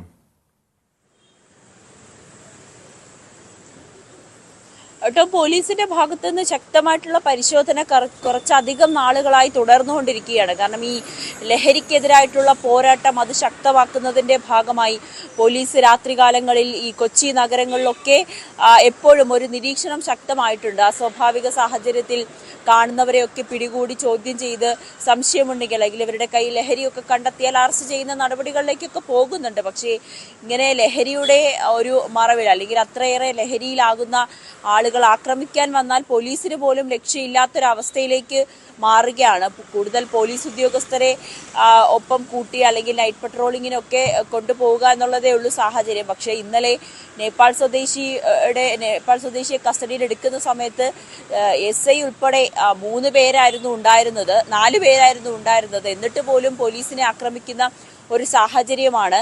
അപ്പോൾ പോലീസിന്റെ ഭാഗത്ത് നിന്നും വേണ്ട സുരക്ഷകൾ എടുക്കുക എന്നതിനപ്പുറത്തേക്ക് ഇതിൽ എങ്ങനെ ഒരു പരിഹാരം കണ്ടെത്താമെന്ന് അറിയില്ല. കാരണം ലഹരി അത്രമാത്രം നമ്മുടെ കേരളത്തിൽ പിടിമുറുക്കിയിട്ടുണ്ട്. പ്രത്യേകിച്ച് കൊച്ചി നഗരത്തിലൊക്കെ ഇത് സുലഭമായി കിട്ടുന്ന സാഹചര്യത്തിലേക്ക് വരുന്നു. വിദ്യാർത്ഥികളടക്കം ലഹരി ഉപയോഗിക്കുന്നു. കോളേജ് വിദ്യാർത്ഥികളായി അല്ലെങ്കിൽ യുവാക്കളൊക്കെ ലഹരി ഉപയോഗിച്ച് അക്രമം കാണിക്കുന്ന സാഹചര്യം വർദ്ധിച്ചു വരികയാണ്. കഴിഞ്ഞ ദിവസം പാലാരിവട്ടത്തൊക്കെ പോലീസ് ജീപ്പ് ഒരു യുവതി തല്ലി തകർത്ത ദൃശ്യങ്ങളൊക്കെ നമ്മൾ കണ്ടതാണ്. അതും അമിതമായി ലഹരി ഉപയോഗിച്ച് MDMA ഒക്കെ ഉപയോഗിക്കുന്ന ഒരു യുവതിയാണെന്ന് പോലീസ് കണ്ടെത്തുന്ന ഒരു സാഹചര്യത്തിൽ കൂടിയാണ് കടന്നു പോകുന്നത്. എന്തായാലും പോലീസിന്റെ പെട്രോളിംഗ് പരിശോധനയൊക്കെ ശക്തമായി മുന്നോട്ട് പോകുമ്പോൾ തന്നെയാണ് പോലീസ് ഉദ്യോഗസ്ഥർക്ക് പോലും ഈ ലഹരിയുടെ അടിമകളിൽ കൊച്ചിയിൽ നവമി ദിനേശാണ് വിവരങ്ങൾ നൽകിയത്. കൊച്ചിയിൽ തുടർച്ചയായ 2ാമത്തെ ദിവസമാണ് പോലീസിന് നേരെ ലഹരി സംഘങ്ങളുടെ ആക്രമണം ഉണ്ടാകുന്നത്. IB ഉദ്യോഗസ്ഥയുടെ മരണത്തിൽ സുഹൃത്തിനെതിരെ ആരോപണവുമായി പെൺകുട്ടിയുടെ അച്ഛൻ. സുഹൃത്ത് മകളെ സാമ്പത്തികമായി ചൂഷണം ചെയ്തുവെന്നാണ് പിതാവിന്റെ ആരോപണം. IB ഉദ്യോഗസ്ഥനായ മലപ്പുറം സ്വദേശിക്കെതിരെയാണ് ആരോപണം. മകളുടെ ഫെബ്രുവരി മാസത്തെ ശമ്പളമടക്കം സുഹൃത്ത് വാങ്ങിയെടുത്തു. ഭക്ഷണം കഴിക്കാനുള്ള പണം പോലും മകളുടെ കൈവശമില്ലായിരുന്നുവെന്ന് അന്വേഷണം ആവശ്യപ്പെട്ട് മേഘയുടെ പിതാവ് പേട്ട പോലീസിൽ പരാതി നൽകിയിരിക്കുകയാണ്. നമ്മൾ ഇപ്പോൾ പരാതി കൊടുത്തിരിക്കുന്ന പേട്ട പോലീസ് സ്റ്റേഷനിലും പിന്നെ ADGP മനോജ് എബ്രാസ് സാറിന് പരാതി കൊടുത്തിട്ടുണ്ട്. FRRO തിരുവനന്തപുരം IBയുടെ ഓഫീസിൽ പരാതി കൊടുത്തിട്ടുണ്ട്. അപ്പോൾ നമുക്ക് കിട്ടിയ എവിഡൻസ് ലാപ്ടോപ്പ് നമ്മുടെ കയ്യിലായിരുന്നു. അത് നമ്മുടെ കയ്യിൽ മീൻസ് അവിടെ റൂമിലുണ്ടായിരുന്നു. അത് അവർക്ക് ഹാൻഡ് ഓവർ ചെയ്തിട്ടുണ്ട്. പിന്നെ മൊബൈൽ ഓൾറെഡി അവരുടെ കയ്യിലുണ്ട്. അപ്പോൾ ഇതൊക്കെ ഇനി ഫോറൻസിക് ലാബിലേക്ക് അയക്കണമെന്നാണ് അവിടെ നിന്ന് അറിഞ്ഞത്. അപ്പോൾ അതിന് ശേഷം മാത്രമേ അതിൻ്റെ ഡീറ്റെയിൽസ് നമുക്ക് കിട്ടുകയുള്ളൂ. പിന്നെ നമ്മൾ അക്കൗണ്ട് സ്റ്റേറ്റ്മെൻറ്റ് പരിശോധിച്ചു. അക്കൗണ്ട് സ്റ്റേറ്റ്മെൻറ്റ് എടുത്ത് പരിശോധിച്ചെന്ന് അവനെ സാമ്പത്തികമായിട്ട് ചൂഷണം ചെയ്തതായിട്ട് കണ്ടു. കിട്ടുന്ന പൈസയൊക്കെ അവനതിൽ നിന്ന് ട്രാൻസ്ഫർ ചെയ്തതായിട്ടാണ് അതിൽ നിന്ന് വെളിവാകുന്നത്. അതുപോലെ തന്നെ പല സ്ഥലങ്ങളിൽ പോയിട്ട് പല സ്ഥലത്തു നിന്നും ഈ ATM കാർഡ് ഉപയോഗിച്ചും അല്ലാതെ ട്രാൻസ്ഫർ ചെയ്തിട്ടുള്ളതായിട്ട് കാണുന്നുണ്ട്. വിവരങ്ങളുമായി ശശിനാരായണനും തിരുവനന്തപുരത്ത് നിന്ന് BB വിനോദും ചേരുന്നുണ്ട്. ആദ്യം ശശിനാരായണനിലേക്കാണ്. ശശി, തുടക്കത്തിൽ ഈ മേഘയുടെ മരണവുമായി ബന്ധപ്പെട്ട് മലപ്പുറം സ്വദേശിയായ യുവാവിനെതിരെ IB ഉദ്യോഗസ്ഥനെതിരെ ആരോപണം ഉയർന്നു വന്നതാണ്. പ്രണയ നൈരാശ്യം അല്ലെങ്കിൽ ഇരുവരും തമ്മിലുള്ള ബന്ധത്തിലെ ചില പ്രശ്നങ്ങളാണ് ആത്മഹത്യ കാരണമായതെന്നായിരുന്നു തുടക്കത്തിൽ ഉയർന്നു വന്ന ആരോപണം. ഇപ്പോൾ പക്ഷേ കുടുംബം സാമ്പത്തികമായും മകളെ ഈ യുവാവ് മലപ്പുറം സ്വദേശി ചൂഷണം ചെയ്തുവെന്ന് ആരോപിക്കുന്നുണ്ടല്ലോ. ഈ മരണശേഷമാണോ ഇക്കാര്യങ്ങളൊക്കെ കുടുംബം മനസ്സിലാക്കുന്നത്? ടോം, തീർച്ചയായിട്ടും ഈ മേഘയുടെ മരണത്തിന് ശേഷമാണ് ഇത്തരം കാര്യങ്ങൾ കൂടി കുടുംബം ഇപ്പോൾ വ്യക്തമാക്കുന്നത്. കാരണം സാമ്പത്തികമായും വളരെയേറെ മേഘയെ ഈ സുഹൃത്ത് ചൂഷണം ചെയ്തിരിക്കുന്നു. ഒപ്പമുള്ള ഉദ്യോഗസ്ഥനാണ് മലപ്പുറം സ്വദേശി എടപ്പാളുകാരനാണ് ഈ IB ഉദ്യോഗസ്ഥൻ. എന്തായാലും സാമ്പത്തികമായി ഈ മേഘയെ ചൂഷണം ചെയ്തു എന്നുള്ള കാര്യം കൂടി കുടുംബം മുന്നോട്ട് വെക്കുന്നു. ഒപ്പം ഭീഷണിയും ഉണ്ടായിരുന്നു. ഇത് രണ്ടുമാണ് മേഘയുടെ മരണത്തിന് കാരണമെന്നാണ് പറയുന്നത്. എന്തായാലും കഴിഞ്ഞ ഫെബ്രുവരി മാസത്തെ ശമ്പളം വരെ, അതായത് മേഘ മരിക്കുന്നതിന് തൊട്ട് മുമ്പുള്ള മാസങ്ങളിലെ എല്ലാ ശമ്പളവും അതാ ദിവസങ്ങളിൽ ATM കാർഡ് ഉപയോഗിച്ച് ഇയാൾ കൈവശപ്പെടുത്തിയിരുന്നു, ഭീഷണിപ്പെടുത്തിയിരുന്നു എന്നും കുടുംബം ആരോപിക്കുന്നുണ്ട്. മരിക്കുന്ന സമയം 80 രൂപ മാത്രമാണ് മേഘയുടെ അക്കൗണ്ടിൽ ഉണ്ടായിരുന്നു എന്നുള്ളതാണ് കുടുംബം വ്യക്തമാക്കുന്നത്. അത്തരത്തിൽ നിരന്തരം ചൂഷണം ചെയ്യുന്നു എന്നുള്ള കാര്യം കൂടി കുടുംബം വ്യക്തമാക്കുന്നു. ഒപ്പം പലതവണ ഈ സുഹൃത്തിനെ കാണാൻ വേണ്ടി മേഘ കൊച്ചിയിലേക്ക് പോയിട്ടുണ്ട്. ഒപ്പം ഈ സുഹൃത്തും തിരുവനന്തപുരത്തും വന്നിട്ടുണ്ട്. അങ്ങനെ രണ്ടുപേരും യാത്ര ചെയ്യുന്ന ചെലവുകളെല്ലാം മേഘയുടെ അക്കൗണ്ടിൽ നിന്നുള്ള പൈസയാണെന്നാണ് പറയുന്നത്. ഈ പല ATM കാർഡ് ഉപയോഗിച്ച് പല സമയങ്ങളിലും അക്കൗണ്ട് മുഖേനയും ATM കാർഡ് ഉപയോഗിച്ചും 3.5 ലക്ഷത്തോളം രൂപ പല പ്രാവശ്യമായി ഈ സുഹൃത്ത് കൈവശപ്പെടുത്തി എന്നുള്ളതാണ് കുടുംബം പ്രധാനമായി ഉന്നയിക്കുന്നത്. ഈ മേഘ മരിക്കുന്നതിന്റെ അന്ന് ഫോൺ ചെയ്തതും ഈ സുഹൃത്തിനെയാണ് എന്നുള്ള കാര്യം കൂടി വ്യക്തമാക്കുന്നു. അത്തരത്തിൽ ഒരു ദുരൂഹത ഇക്കാര്യത്തിലുണ്ട്. എന്തായാലും ഭീഷണിയും ഒപ്പം സാമ്പത്തിക ചൂഷണമാണ് മേഘയുടെ മരണത്തിന് കാരണം എന്ന് കുടുംബം പറയുന്നു. അച്ഛനാണ് ഇക്കാര്യം വ്യക്തമാക്കിയിട്ടുള്ളത്. അച്ഛൻ മധുസൂദനാണ് ഇക്കാര്യം വ്യക്തമാക്കുന്നത്. കുടുംബം ഒന്നാകെ ഇക്കാര്യം ആരോപിക്കുന്നത്. എന്തായാലും പ്രണയപരമായിട്ടുള്ള പ്രണയവും ഇവർ തമ്മിൽ ഉണ്ടായിരുന്നു. അത് വീട്ടുകാർക്ക് അറിയാവുന്ന കാര്യമാണ്. അത്തരം വിവാഹ ആലോചനകൾ വരെ നടന്നിരുന്നു. വീട്ടിൽ ഈ സുഹൃത്ത് വീട്ടിലെത്തുമെന്നും വീട്ടുകാരെ അറിയിച്ചത്. പക്ഷേ ഇതൊക്കെ നിരസിക്കുകയുണ്ടായി. ഇതെല്ലാം ഈ ആത്മഹത്യക്ക് ഒരു കാരണമായി മാറിയിട്ടുണ്ട് എന്നുള്ളതാണ് മേഘയുടെ അച്ഛൻ ഇപ്പോൾ വ്യക്തമാക്കിയിരിക്കുന്നത്. സാമ്പത്തിക ചൂഷണം വളരെ രീതിയിൽ ഉണ്ടായിരിക്കുന്നു എന്നുള്ള കാര്യം കൂടി ഇപ്പോഴാണ് കുടുംബം പുറത്തു പറയുന്നത്. എന്തായാലും ഈ കാരണക്കാരായ ഇതിനൊക്കെ കാരണമായ IB ഉദ്യോഗസ്ഥരെ ശക്തമായ നടപടി സ്വീകരിക്കണമെന്ന് ആവശ്യപ്പെട്ട പേട്ടാ പോലീസും IBക്കും ഒക്കെ കുടുംബം പരാതി നൽകിയിട്ടുണ്ട്. അത്തരത്തിലുള്ള അന്വേഷണം ഈ കേസുമായി ബന്ധപ്പെട്ട് ഉണ്ടാകും എന്നുള്ളതാണ് നമുക്ക് അറിയാൻ കഴിയുന്നത്. ഈ പ്രണയം എന്ന് പറയുന്നത് തീർച്ചയായും ശശി, ഇതോടൊപ്പം ഈ മലപ്പുറം സ്വദേശിയായ യുവാവിന്റെ ഭാഗത്തു നിന്ന് പലപ്പോഴും ഭീഷണി ഉണ്ടായിരുന്നു, മേഘയ്ക്ക് ഭീഷണി ഉണ്ടായിരുന്നു എന്ന് പറയുന്നുണ്ടല്ലോ. ഇത് മരണത്തിന് മുൻപ് മേഘ മാതാപിതാക്കളോടോ മറ്റു കുടുംബാംഗങ്ങളോടോ ഇക്കാര്യങ്ങളെക്കുറിച്ച് പങ്കുവച്ചിരുന്നോ?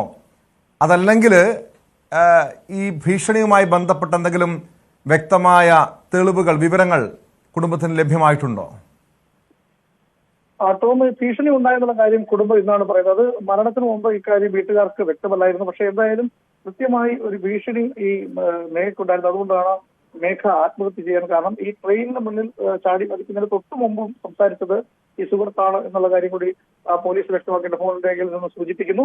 അതുകൊണ്ട് തന്നെ ആത്മഹത്യക്ക് പ്രേരിപ്പിച്ചതാണ്, ഭീഷണിപ്പെടുത്തിയാണ്, ഈ സാമ്പത്തികമായി ചൂഷണം ചെയ്തിരിക്കുന്നു. അത്തരത്തിൽ പലതരത്തിലുള്ള ഈ വിവാഹ ബന്ധത്തിൽ നിന്നൊക്കെ ഈ സുഹൃത്ത് പിന്മാറി. ഇത്തരം കാര്യങ്ങളെല്ലാം മേഘയെ അലട്ടിയിരുന്നു. അതൊക്കെയാണ് ഈ മരണത്തിന് കാരണമെന്നാണ് വ്യക്തമാക്കിയിട്ടുള്ളത്. എന്തായാലും വിശദമായ ഒരു അന്വേഷണം വേണമെന്ന് ആവശ്യപ്പെട്ട കുടുംബം ഇപ്പോൾ പേട്ട പോലീസിനും അതുപോലെ തന്നെ ADGP അടക്കമുള്ള ആളുകൾക്ക് പരാതി. തീർച്ചയായും BB വിനോദ് കൂടി ചേരുന്നുണ്ട്. വിനോദ്, പേട്ട പോലീസിനാണ് മേഘയുടെ കുടുംബം പരാതി നൽകിയിരിക്കുന്നത്. വിശദമായ അന്വേഷണം വേണമെന്നാണ്. അസ്വാഭാവിക മരണത്തിന് നേരത്തെ പോലീസ് കേസെടുത്തിരുന്നു.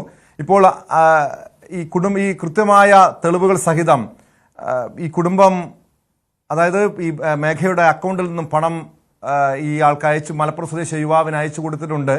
അവിടെ സാമ്പത്തിക ചൂഷണം ഉണ്ടായിട്ടുണ്ട്. ഈ യുവാവിൽ നിന്നും ഭീഷണി ഉണ്ടായിരുന്നുവെന്നും കുടുംബം ആരോപിക്കുന്നുണ്ട്. ഈ യുവാവിനെ കേന്ദ്രീകരിച്ച് പോലീസ് അന്വേഷണം ആരംഭിച്ചിട്ടുണ്ടോ? ചോദ്യം ചെയ്തിട്ടുണ്ടോ? ഈ യുവാവിനെ ചോദ്യം ചെയ്യാൻ പോലീസ് തയ്യാറായിട്ടുണ്ടോ?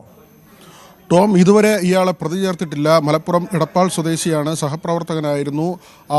വലിയ ആരോപണമാണ്, ഗുരുതരമായ ആരോപണമാണ് പെൺകുട്ടിയുടെ ഭാഗത്ത് നിന്ന് ഉയരുന്നത്. അവർ മുഖ്യമന്ത്രിക്കും അതോടൊപ്പം തന്നെ DGP അടക്കമുള്ളവർക്കും പരാതി നൽകുന്ന കാര്യം ആലോചിക്കുന്നുണ്ട്. നേരത്തെ ADGP ലോ ആൻഡ് ഓർഡറിന് പരാതി ഇതിനകം തന്നെ നൽകിയിട്ടുണ്ട്. പേട്ട പോലീസിൻ്റെ അന്വേഷണം നടക്കുന്നതേ ഉള്ളൂ. പക്ഷേ ഇപ്പോഴാണ് കുടുംബത്തിൻ്റെ വെളിപ്പെടുത്തലുകൾ പുറത്തു വരുന്നത്. അതായത് സാമ്പത്തിക ചൂഷണം അടക്കമുള്ള കാര്യങ്ങൾ നടന്നു എന്ന കാര്യം അവർ അത് ബാങ്ക് സ്റ്റേറ്റ്മെൻറ്റ് പരിശോധിക്കുമ്പോഴാണ് ഇങ്ങനെ പെൺകുട്ടിയുടെ അക്കൗണ്ടിൽ നിന്ന് തുടർച്ചയായി ഇയാൾ പണം വാങ്ങിയിരുന്നു എന്ന കാര്യം മനസ്സിലാക്കുന്നത്. ശമ്പളം കിട്ടുമ്പോൾ അതേപടി അത് ഈ യുവാവ് കൈക്കലാക്കുകയും പിന്നീട് മേഘയ്ക്ക് എന്തെങ്കിലും ആവശ്യമുള്ളപ്പോൾ 500-1000 രൂപ വീതം തിരിച്ച് അയച്ചു കൊടുക്കുന്ന ഒരു രീതിയായിരുന്നു. ഇവർ ഒരുമിച്ച് യാത്ര ചെയ്തിരുന്നു. തിരുവനന്തപുരത്ത് നിന്ന് പലപ്പോഴും കൊച്ചിയിലേക്കുള്ള യാത്രകൾ ഉണ്ടായിട്ടുണ്ട്. അതുകൊണ്ട് തന്നെ ഈ ലൈംഗിക ചൂഷണം അതുപോലുള്ള കാര്യങ്ങൾ അതും പരിശോധിക്കേണ്ടതുണ്ട്. അത് സംബന്ധിച്ച് പ്രതിയെ വിശദമായി ചോദ്യം ചെയ്യേണ്ടതുണ്ട്. വിവാഹത്തിൽ നിന്ന് പിന്മാറാൻ അല്ലെങ്കിൽ അങ്ങനെ ഒരു കാര്യമാണ് പറഞ്ഞിരുന്നത്. ഇരുവരും അടുപ്പത്തിലാകുമ്പോൾ വിവാഹത്തിലേക്ക് പോകുന്നു എന്ന നിലയിലായിരുന്നു ഇവരുടെ ബന്ധം വളർന്നത്. പിന്നീട് ഈ യുവാവ് അതിൽ നിന്ന് പിന്മാറിയിരുന്നു. ചില വിവരങ്ങൾ ലഭിക്കുന്നത് ഇയാൾക്ക് മറ്റൊരു പെൺകുട്ടിയുമായി അടുപ്പമുണ്ട്. ആ കാര്യം മേഘ അറിയുകയും വിവാഹത്തിന് വേണ്ടി കൂടുതൽ സമ്മർദ്ദം ചെലുത്തുകയും ചെയ്തിരുന്നു. അവിടെയാണ് ഇയാൾ പൂർണ്ണമായും കൈയൊഴിയുന്നു എന്നൊരു തോന്നലുണ്ടായപ്പോൾ പെൺകുട്ടി ആത്മഹത്യയിലേക്ക് പോയത്. അങ്ങനെയാണ് ഇപ്പോൾ കുടുംബം കരുതുന്നത്. മാത്രമല്ല ഈ ഒരു ബന്ധമുണ്ടായിരുന്നപ്പോൾ തന്നെ അത് കുടുംബത്തെ അറിയിച്ചിരുന്നില്ല. അമ്മയാണ് അത് മനസ്സിലാക്കുന്നത്. മേഘയ്ക്ക് ജോലി കിട്ടുന്ന സമയത്ത് മേഘയുടെ പിതാവ് ഒരു കാറ് വാങ്ങി നൽകുന്നു. തിരുവനന്തപുരത്താണ് അപ്പോൾ ജോലി ചെയ്യുന്നത്. പക്ഷേ തൊട്ടടുത്ത ദിവസം ഈ കാറ് വാങ്ങി അടുത്ത ദിവസം നോക്കുമ്പോൾ അതിൻ്റെ ലൊക്കേഷൻ കാണിക്കുന്നത് എറണാകുളത്താണ്. അദ്ദേഹം പറയുന്നത് തൻ്റെ വാഹനം മോഷണം പോയി എന്നാണ് കരുതുന്നത്. തുടർന്ന് മോളെ ബന്ധപ്പെടുമ്പോഴാണ് ഇങ്ങനെ ഒരു യാത്രയിലാണ് എന്ന കാര്യം മനസ്സിലാക്കുന്നത്. അവിടെ മുതലാണ് ഇങ്ങനെ ഒരു യുവാവുമായി മകൾക്ക് അടുപ്പമുണ്ട് എന്ന കാര്യം കുടുംബം മനസ്സിലാക്കുന്നത്. പിന്നീട് മേഘയുടെ അമ്മ അത് ചോദിച്ചറിയുകയും ഈ വീട്ടുകാർ തമ്മിൽ അതുമായി ബന്ധപ്പെട്ട സംസാരത്തിൽ ഏർപ്പെടുകയും ഒക്കെ ചെയ്യുന്നുണ്ട്. ഏതായിരുന്നാലും പിന്നീട് യുവാവ് ഇതിൽ നിന്ന് പിന്മാറി. ഇപ്പോഴത്തെ ഈ മൊഴികളുടെ അടിസ്ഥാനത്തിൽ മേഘയുടെ പിതാവ് പറയുന്ന മൊഴിയുടെ അടിസ്ഥാനത്തിൽ ഈ പ്രതി ചേർക്കാനുള്ള എല്ലാ സാധ്യതയുമുണ്ട്. അത് പോലീസ് പരിശോധിക്കുകയാണ്. അതിൻ്റെ നിയമവശം പരിശോധിക്കുന്നുണ്ട്. ആത്മഹത്യാ പ്രേരണാ കുറ്റം നിലനിൽക്കുമെന്ന കാര്യം ഏതാണ്ട് വ്യക്തമാകുന്നു. അതോടൊപ്പം തന്നെ ഈ സാമ്പത്തിക ചൂഷണം, സാമ്പത്തികമായി പെൺകുട്ടിയെ ഞെരുക്കിയിരുന്നു, വിവാഹ വാഗ്ദാനം നൽകുകയും അതിൽ നിന്ന് പിന്മാറുകയും ചെയ്തു, ലൈംഗികമായ ചൂഷണം നടന്നിട്ടുണ്ടോ, ഇതെല്ലാം തന്നെ ആ പെൺകുട്ടിയെ മാനസികമായി തളർത്തുന്ന നിലയിലേക്ക് കൊണ്ടെത്തിച്ചു. അതുതന്നെയാണ് ഈ ആത്മഹത്യയിലേക്ക് കാര്യങ്ങളെ കൊണ്ടെത്തിച്ചതെന്ന് വിലയിരുത്തപ്പെടുന്നു. അങ്ങനെയെങ്കിൽ ആത്മഹത്യാ പ്രേരണ കുറ്റം അടക്കമുള്ള കാര്യങ്ങൾ ചുമത്തി FIR രജിസ്റ്റർ ചെയ്യുന്ന നടപടിയിലേക്ക് അന്വേഷണ സംഘം നീങ്ങും. ടോം. തീർച്ചയായും വിനോദ്, ഒരു സാധാരണക്കാരിയായ പെൺകുട്ടിയല്ല ഇതുപോലെ ആത്മഹത്യ ചെയ്തു. അതായത് പ്രണയ നൈരാശ്യം, അതല്ലെങ്കിൽ പ്രണയിച്ച് കാമുകൻ ചതിച്ചു എന്ന ഒരു മാനസികാവസ്ഥയുടെ പുറത്ത് ആത്മഹത്യ ചെയ്തത്. ഒരു IB ഉദ്യോഗസ്ഥയാണ്. ഈ ആരോപണ വിധേയനായിട്ടുള്ളതും സഹപ്രവർത്തനാണ്, IB ഉദ്യോഗസ്ഥൻ തന്നെയാണ്. ഈ കേസ് അട്ടിമറിക്കാനുള്ള ഏതെങ്കിലും ശ്രമങ്ങൾ ഉണ്ടാകുന്നുണ്ട്? കാരണം മേഘ ആത്മഹത്യ ചെയ്തത്, മേഘയുടെ മരണം സംഭവിച്ചിട്ടിപ്പോൾ ആഴ്ചകൾ പിന്നിടുന്നു. പക്ഷെ ഇതുവരെയും എന്തുകൊണ്ടാണ് ഇതിൻ്റെ അന്വേഷണം ഇത്രയും നീണ്ടുപോകുന്നത്? ഈ പ്രതിയെ, ഈ ആരോപണ വിധേയനെ, ഈ യുവാവിനെ ചോദ്യം ചെയ്യാൻ പോലും അല്ലെങ്കിൽ പ്രതി ചേർക്കാൻ പോലും ഇതുവരെയും തയ്യാറാകാത്തത് പോലീസ്? തീർച്ചയായും അത് സ്വാഭാവികമായും തോന്നുന്ന ഒരു സംശയം തന്നെയാണ്. ഇത്ര വലിയ ഒരു ഗുരുതരമായ ആരോപണം ഉയർന്നിട്ടും എന്തുകൊണ്ട് ഇതുവരെ ഒരു FIRൽ പ്രതി ചേർത്ത് കേസെടുത്തില്ല എന്നത് സംശയമുണ്ടാക്കുന്ന കാര്യം തന്നെയാണ്. ഏതായിരുന്നാലും പോലീസ് പറയുന്നത് അന്വേഷണം തുടരുകയാണ്.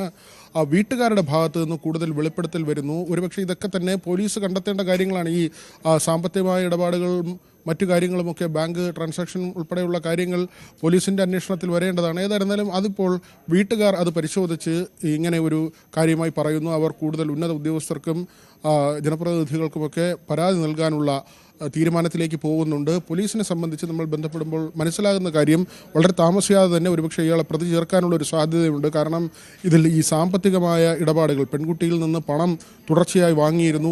രണ്ടുപേരും ഉദ്യോഗസ്ഥരാണ്. പ്രധാനപ്പെട്ട ഒരു സർവീസിൽ ജോലി ചെയ്യുന്ന ഉദ്യോഗസ്ഥയാണ്. അവിടെ ഈ വിവാഹ വാഗ്ദാനം നൽകി സാമ്പത്തികമായി ആ പെൺകുട്ടിയെ വലിയ ഞെരുക്കത്തിലാക്കിയിരുന്നു. ആ പെൺകുട്ടിയുടെ പിതാവ് തന്നെ പറയുന്നത് ഏറ്റവും ഒടുവിൽ 80 രൂപയാണ് ആ പെൺകുട്ടിയുടെ, മേഘയുടെ അക്കൗണ്ടിൽ അവസാനമായി ഉണ്ടായിരുന്നത്. വെറും 80 രൂപ മാത്രമായിരുന്നു. പലപ്പോഴും സഹപ്രവർത്തകരോട് ഉച്ചഭക്ഷണം കഴിക്കാതെ ഇരിക്കുന്നതിന് കാരണമായി പറയുന്നത് കയ്യിൽ പണമില്ല എന്നതാണ്. അതായത് ഒരു പ്രധാനപ്പെട്ട കേന്ദ്ര സർക്കാരിൻ്റെ ഒരു സർവീസിലുള്ള ഒരു ഉദ്യോഗസ്ഥയാണ് ഇത്തരത്തിൽ ശമ്പളം കിട്ടുന്ന പണം മുഴുവൻ കാമുകനായ സഹപ്രവർത്തകന് നൽകുകയും ഏറ്റവും ഒടുവിൽ പട്ടിണി ഇരിക്കേണ്ട അവസ്ഥയിലേക്ക് എത്തുകയും ചെയ്തത്. ഏറ്റവും ഒടുവിൽ ഈ മലപ്പുറം സ്വദേശിയായ കാമുകൻ പറഞ്ഞത് സിവിൽ സർവീസിന് ശ്രമിക്കാൻ പോകുന്നു, ഈ ജോലി വിട്ട് സിവിൽ സർവീസിന് ട്രൈ ചെയ്യുന്നു, അതുകൊണ്ട് അങ്ങനെ ആ പഠനത്തിലേക്ക് പോകുന്നു എന്ന കാര്യമാണ്. പക്ഷേ അപ്പോൾ ആ യുവാവിന് മറ്റൊരു പെൺകുട്ടിയുമായി അടുപ്പമുണ്ട് എന്ന കാര്യം മേഘ മനസ്സിലാക്കിയെന്നാണ് ചില വിവരങ്ങൾ പുറത്തു വരുന്നത്. ഇത് പെൺകുട്ടിയെ വല്ലാതെ തളർത്തിയിരുന്നു, മാനസികമായി തളർത്തിയിരുന്നു. അതുവരെ ഉണ്ടായിരുന്ന അടുപ്പം വിവാഹം ചെയ്യണമെന്ന ആവശ്യം കൂടുതൽ ശക്തമായി പെൺകുട്ടി ഉന്നയിച്ചു. അതെല്ലാം തന്നെ നിരസിക്കുന്ന സാഹചര്യത്തിലാണ് ഈ വിമാനത്താവളത്തിൽ നിന്ന് ചാക്കയിലാണ് താമസിക്കുന്നത്, ആ പേട്ട ഭാഗത്താണ്.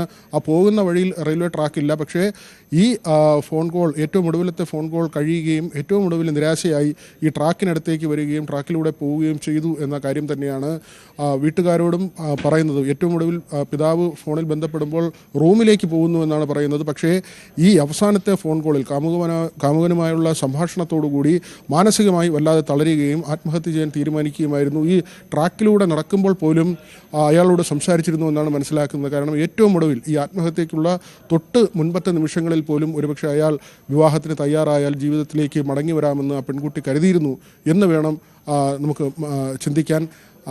ദൃക്സാക്ഷിയുണ്ട്, ലോക്കോ പൈലറ്റ് ഉണ്ട്. ഈ പെൺകുട്ടി ഇങ്ങനെ നടന്നു പോകുന്ന വ്യക്തമാണ്. ശശിനാരായണനും ബി വിനോദുമാണ് വിവരങ്ങൾ നൽകിയത്. IB ഉദ്യോഗസ്ഥയായ മേഘയുടെ ആത്മഹത്യയുമായി ബന്ധപ്പെട്ടാണ് കൂടുതൽ വിവരങ്ങൾ പുറത്തുവരുന്നത്. മലപ്പുറം സ്വദേശിയും സഹപ്രവർത്തകനുമായ യുവാവിനെതിരെ ഗുരുതരമായ ആരോപണങ്ങൾ ഉന്നയിച്ചുകൊണ്ട് മേഘയുടെ കുടുംബം രംഗത്തെത്തുന്നു. മേഘയെ യുവാവ് സാമ്പത്തികമായി ചൂഷണം ചെയ്തിരുന്നുവെന്നാണ് കുടുംബത്തിന്റെ ആരോപണം. പാലക്കാട് മുടിവെട്ടാനെത്തിയ കുട്ടിയെ പീഡിപ്പിച്ച ബാർബർ അറസ്റ്റിൽ. കരിമ്പ സ്വദേശി ബിനോജാണ് അറസ്റ്റിലായത്. 11-കാരനെയാണ് ഇയാൾ പീഡിപ്പിച്ചത്. കുട്ടി വിവരം അധ്യാപകരോട് പറഞ്ഞപ്പോഴാണ് സംഭവം പുറത്തറിയുന്നത്. തുടർന്ന് ബിനോജിനെ പോക്സോ ചുമത്തി പോലീസ് അറസ്റ്റ് ചെയ്തു. ആയിഷത്തുൽ ഷംന ചേരുന്നുണ്ട് വിവരങ്ങളുമായി. ഷംന, എങ്ങനെയാണ് ഈ പീഡന വിവരം പുറത്തു വന്നത്? ടോം, ഇന്നലെയാണ് സംഭവം ഉണ്ടാകുന്നത്. മുടി വെട്ടാനായി എത്തിയ കുട്ടിയെ ഈ ബാർബർ പീഡിപ്പിക്കുകയായിരുന്നു. ഇതിന് ശേഷം ഈ കുട്ടി വളരെ വിഷമത്തോടുകൂടി അധ്യാപകനോട് പറയുകയാണ് ചെയ്യുന്നത്. അങ്ങനെ അധ്യാപകന്റെ ഒരു ഇടപെടൽ തന്നെയാണ് ഇക്കാര്യത്തിലേറെ നിർണായകമാകുന്നതും ഈ പ്രതിയിലേക്ക് എത്തിച്ചേരുന്നതും. അങ്ങനെ അധ്യാപകനാണ് പിന്നീട് പോലീസിൽ വിവരം അറിയിച്ചത്. അതിനുശേഷമാണ് ഇത് പുറം ലോകം അറിയുന്നതും. പിന്നീട് പോലീസ് എത്തി ഇയാളെ കസ്റ്റഡിയിലെടുത്തിട്ടുണ്ട്. കരിമ്പ സ്വദേശിയായ ബാർബർ KM ബിനോജാണ് അറസ്റ്റിലായിരിക്കുന്നത്. എന്തായാലും ഈ സംഭവം കുട്ടി അധ്യാപകനോട് പറഞ്ഞു. ആ പറയാനുള്ള ഒരു സ്പേസ് അത് ആ അധ്യാപകൻ നൽകിയിരുന്നു. ആ കുട്ടികൾക്ക് തങ്ങളുടെ വിദ്യാർത്ഥികൾക്ക് അധ്യാപകരുമായുള്ള ആ ഒരു അടുപ്പം അത് തന്നെയാണ് ഇക്കാര്യത്തിൽ ഏറെ പ്രധാനപ്പെട്ട ചൂണ്ടിക്കാട്ടേണ്ട ഒന്ന്. കാരണം പലപ്പോഴും ഇത്തരത്തിലുള്ള അനുഭവങ്ങൾ ദുരനുഭവങ്ങളൊക്കെ ഉണ്ടാകുമ്പോൾ കുട്ടികളെ വല്ലാതെ മാനസികമായി അത് തളർത്തുകയും ഒപ്പം തന്നെ മറ്റ് ആത്മഹത്യ പോലുള്ള ചിന്തകളെ കുറിച്ചൊക്കെ തോന്നുകയോ ഒക്കെ ചെയ്യും. പക്ഷേ ഇവിടെ അങ്ങനെയല്ല. ഈ കുട്ടിക്ക് അത് അധ്യാപകനോട് പറയാനുള്ള ഒരു അവസരമുണ്ടായിരുന്നു. ആ അധ്യാപകൻ അതിൽ കൃത്യമായി ഇടപെടുകയും ചെയ്തു. കൃത്യമായി തന്നെ പോലീസിൽ വിവരം അറിയിച്ച് ഇയാളെ ഇപ്പോൾ അറസ്റ്റിലായിട്ടുണ്ട്. എന്തായാലും കഴിഞ്ഞ ദിവസം ആയിരുന്നു ഈ മുടി വെട്ടാനെത്തിയ കുട്ടിയെ ബാർബർ ഇത്തരത്തിൽ പീഡിപ്പിച്ചത്. ടോം,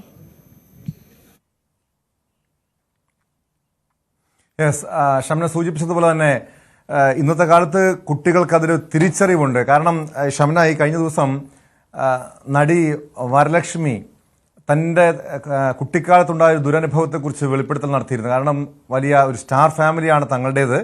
അവിടെ അച്ഛനും അമ്മയും അവരുടെ തിരക്കിട്ട ജീവിതത്തിൽ കുട്ടിക്കാലത്ത് നോക്കാനായി ആരെങ്കിലും ഏൽപ്പിക്കും. അങ്ങനെ നിരവധി പേർ, 4-5 പേർ തന്നെ ലൈംഗികമായി ചൂഷണം ചെയ്തിട്ടുണ്ടെന്ന് പറഞ്ഞു. അതുകൊണ്ട് തന്നെ വരലക്ഷ്മി ചൂണ്ടിക്കാണിക്കുന്ന ഒരു കാര്യമുണ്ട്. ഈ കുട്ടികളെ, ഇന്നത്തെ കാലത്ത് കുട്ടികളെ ഗുഡ് ടച്ചും ബാഡ് ടച്ചും ഒക്കെ എന്താണെന്ന് കൃത്യമായും പഠിപ്പിക്കണമെന്ന് നമ്മുടെ സ്കൂളുകളിലൊക്കെ അത് കൃത്യമായി പഠിപ്പിക്കുന്നുണ്ടെന്നാണ് മനസ്സിലാക്കുന്നത്. അതുകൊണ്ട് തന്നെ ആയിരിക്കുമല്ലോ അല്ലേ ഈ 11-കാരനും താൻ ഈ ചൂഷണം ചെയ്യപ്പെട്ടു എന്ന് മനസ്സിലാക്കുന്നത് പിന്നീട് ഈ അധ്യാപകരോട് വിവരം അറിയിക്കുന്നത് അല്ലേ? തീർച്ചയായും ടോം, അങ്ങനെ തന്നെ വേണം കരുതാൻ. പ്രത്യേകിച്ച് നേരത്തെ സൂചിപ്പിച്ചതുപോലെ തന്നെ ഇന്നത്തെ ഒരു കാലത്ത് ഈ അധ്യാപകരും രക്ഷിതാക്കളും ഒക്കെ ഇത്തരത്തിൽ ഗുഡ് ടച്ച് ബാഡ് ടച്ച് ഒക്കെ കുട്ടികൾക്ക് പഠിപ്പിച്ചു കൊടുക്കുന്നുണ്ട്. അത് തന്നെ വലിയൊരു കാര്യമാണ്. അതുകൊണ്ട് കുട്ടികൾക്ക് ഇക്കാര്യത്തിൽ കൃത്യമായി വളരെ ചെറിയ പ്രായത്തിൽ തൊട്ട് തന്നെ കുട്ടികൾക്ക് ഇതിനെക്കുറിച്ച് കൃത്യമായ ഒരു ബോധമുണ്ട്. ഒപ്പം തന്നെ പലപ്പോഴും നമ്മൾ ഇത്തരത്തിലുള്ള വാർത്തകൾ റിപ്പോർട്ട് ചെയ്യുമ്പോൾ കാണാറുണ്ട് ഈ കുട്ടികൾ ക്രൂരമായി പീഡിപ്പിക്കപ്പെട്ടിട്ട് പോലും ഈ മാതാപിതാക്കൾ അറിയാത്തൊരവസ്ഥ ഉണ്ടാകാറുണ്ട്. അല്ലെങ്കിൽ മാതാപിതാക്കളോട് തുറന്നു പറയാൻ പലപ്പോഴും കുട്ടികൾക്ക് ധൈര്യമില്ലാത്ത ഒരു അവസ്ഥ ഉണ്ടാകാറുണ്ട്. പക്ഷെ അവിടെയാണ് ഈ അധ്യാപകന്റെ ഒരു പ്രസക്തി നമുക്ക് മനസ്സിലാക്കേണ്ടിയിരിക്കുന്നത്. കാരണം ഈ അധ്യാപകനോട് കുട്ടിക്ക് തുറന്നു പറയാൻ അവിടെ ഒരു അവസരം ഉണ്ടായിരുന്നു. ഈ അധ്യാപകൻ തുറന്നു പറഞ്ഞാൽ ഈ ടീച്ചർ കൂടെ നിൽക്കുമെന്ന് ഈ കുട്ടിക്കൊരു ഉറപ്പുണ്ടായിരുന്നു, ആ വിശ്വാസം ഉണ്ടായിരുന്നു. അത് തന്നെയാണ് ഇക്കാര്യത്തിൽ ഏറ്റവും നിർണായകമായതും. കാരണം ഈ കുട്ടി വീട്ടിൽ പറഞ്ഞില്ലേ, അല്ലെങ്കിൽ രക്ഷിതാക്കളോട് പറയുന്നതിനേക്കാൾ മുൻപായി അധ്യാപകനോട് പറയാൻ ആ കുട്ടി കാണിച്ച ഒരു മനസ്സ്, അതിൽ തന്നെ ആ അധ്യാപകന്റെ ഒരു ഇടപെടൽ എടുത്തു പറയേണ്ടതുണ്ട്. ഒപ്പം തന്നെ നേരത്തെ സൂചിപ്പിച്ചതുപോലെ കുട്ടികൾക്ക് ഇക്കാര്യത്തിൽ ഇപ്പോൾ ഇന്നത്തെ ഒരു കാലത്ത് വളരെ കൃത്യമായി തന്നെ ഇക്കാര്യങ്ങളിലൊക്കെ ഒരു അവബോധമുണ്ട് എന്നത് കൂടി എടുത്തു പറയേണ്ടിയിരിക്കുന്നു കേട്ടോ.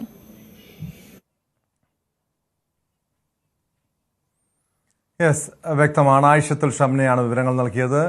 പാലക്കാട് മുടിവെട്ടാനെത്തിയ 11-കാരനെയാണ് ബാർബർ ലൈംഗിക ചൂഷണത്തിന് ഇരയാക്കിയത്. തൊടുപുഴയിലെ കൊട്ടേഷൻ കൊലപാതകത്തിൽ നിർണായക വഴിത്തിരിവ്. പ്രതിപ്പട്ടികയിൽ കൂടുതൽ പേരെ ഉൾപ്പെടുത്തിയേക്കും. ബിജു ജോസഫിന്റെ കൊലപാതകത്തിൽ പ്രതി ജോമോന്റെ കുടുംബത്തിലുള്ളവർക്കും പങ്കുണ്ടെന്നാണ് സൂചന. ജോമോന്റെ ഭാര്യയെ പ്രതി ചേർക്കുമെന്ന വിവരങ്ങളും പുറത്തുവരുന്നുണ്ട്. തൊടുപുഴയിൽ നിന്ന് PA സാഗർ ചേരുന്നു വിവരങ്ങളുമായി. സാഗർ, ഈ കേസിൽ ഏറ്റവും നിർണായകമായിട്ടുള്ള ചില വിവരങ്ങൾ പോലീസിന് ലഭ്യമായത് കഴിഞ്ഞ ദിവസം ഈ പ്രതികളെ വിശദമായി ചോദ്യം ചെയ്യുകയും പിന്നീട് തെളിവെടുപ്പ് നടത്തുകയും ചെയ്തപ്പോഴാണ്. അതായത് ബിജു ജോസഫിനെ കൊലപ്പെടുത്തി മൃതദേഹം മാൻഹോളിൽ തള്ളുന്നതിന് മുൻപ് ജോമോന്റെ വീട്ടിൽ എത്തിച്ചിരുന്നുവെന്ന വിവരങ്ങൾ വെളിപ്പെടുത്തൽ പ്രതികൾ തന്നെ നടത്തിയിരുന്നു. അങ്ങനെ ഈ ജോമോന്റെ കുടുംബാംഗങ്ങളും, അതായത് ഭാര്യയാണെന്നല്ലേ മനസ്സിലാക്കുന്നത്, ഭാര്യയും ഈ തെളിവ് നശിപ്പിക്കാൻ കൂട്ടുനിന്നെന്നാണോ പോലീസിന്റെ കണ്ടെത്തൽ? അങ്ങനെയെങ്കിൽ ഉടനടി തന്നെ അവരെ പ്രതി ചേർക്കുമോ? കൂടുതൽ പേർക്ക് മറ്റാർക്കെങ്കിലും ഈ കേസിൽ പങ്കുണ്ടോ? പോലീസ് നൽകുന്ന വിവരങ്ങൾ എന്തൊക്കെയാണ് സാഗർ?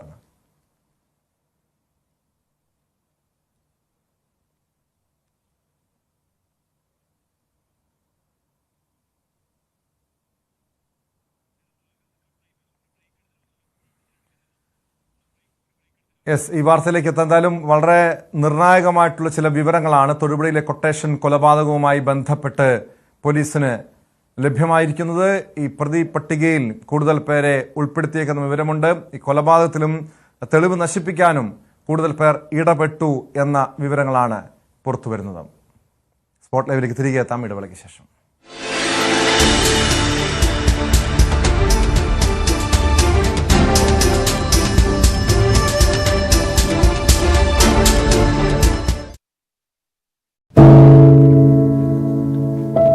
പെരുകുന്ന കുറ്റകൃത്യങ്ങളുടെ വാർത്തകൾ എല്ലാ ദിവസവും വായിച്ച് തളരുന്ന കാലമാണ് മാധ്യമപ്രവർത്തക എന്ന രീതിയിൽ ഇപ്പോൾ. അതിൽ മിക്കതിലും കാരണം ലഹരിയാണെന്നും പ്രതികളാകുന്നതും ഇരകളാകുന്നതും പുതിയ തലമുറയിലെ കുട്ടികളാണെന്നു കൂടി പറയേണ്ടി വരുമ്പോൾ രക്ഷാകർത്താവെന്ന നിലയിൽ സമാധാനം പോലും കെട്ടുപോകുന്ന സമയമാണ്. ആരെയാണ് തിരുത്തുക? ആരെയാണ് നന്നാക്കുക? ഈ പുതിയ തലമുറയാണോ അതോ അവർക്ക് മാതൃകയാകേണ്ട നമ്മളെ തന്നെയാണോ? 4ാമത്തെ പെഗിൽ ഐസ് ക്യൂബ് വീഴുമ്പോൾ ഞാൻ എവിടെ എത്തുമെന്ന് പറയുന്ന നായകനെ വേണ്ട എന്ന് പറയാൻ ഒരിക്കലും നമുക്ക് കഴിഞ്ഞിട്ടില്ല. എല്ലാ പ്രതിസന്ധികളിൽ നിന്നും എഴുന്നേറ്റ് വരാൻ ലഹരി ഒപ്പം വേണമെന്നും വിഷമത്തിലും സന്തോഷത്തിലുമെല്ലാം ലഹരി കൂടെ ഉണ്ടാകണം എന്ന് പറഞ്ഞ തലമുറയാണ് നമ്മുടേത്. ലഹരിക്ക് കുടുംബ സദസ്സുകളിൽ ഉണ്ടായിരുന്ന ടാബു പോലും തുടച്ചു കളഞ്ഞ തലമുറയാണ് നമ്മുടേത്. അച്ഛനും അമ്മയും കുട്ടികളുടെ മുന്നിലിരുന്ന് മദ്യപിക്കുന്ന കാലത്ത് ഇതിലും വലിയ ലഹരിയിലേക്ക് കടക്കരുതെന്ന് കുട്ടികളോട് ആ രക്ഷിതാക്കൾക്ക് എങ്ങനെയാണ് പറയാൻ കഴിയുക? നോക്കൂ, കൈവിട്ടു പോകുന്നത് നമുക്കാണ്. അതിന്റെ വലിയ വിപത്ത് അനുഭവിക്കുന്നത് പുതിയ തലമുറയും. ലഹരിക്ക് അടിമയാകാതിരിക്കൂ, സ്വതന്ത്രരാകൂ. Live free, live drug free.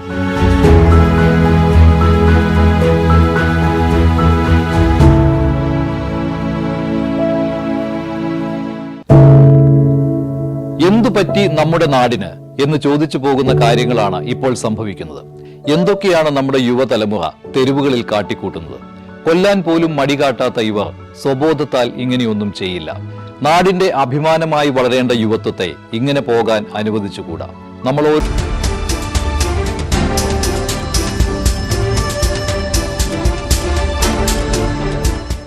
Spot ലൈവിലേക്ക് വീണ്ടും. ഏറ്റുമാനൂരിലെ ഷൈനിയുടെയും മക്കളുടെയും ആത്മഹത്യയിൽ പ്രതിയായ ഭർത്താവ് നോബിയുടെ ജാമ്യാപേക്ഷ വിധി പറയാൻ മാറ്റി.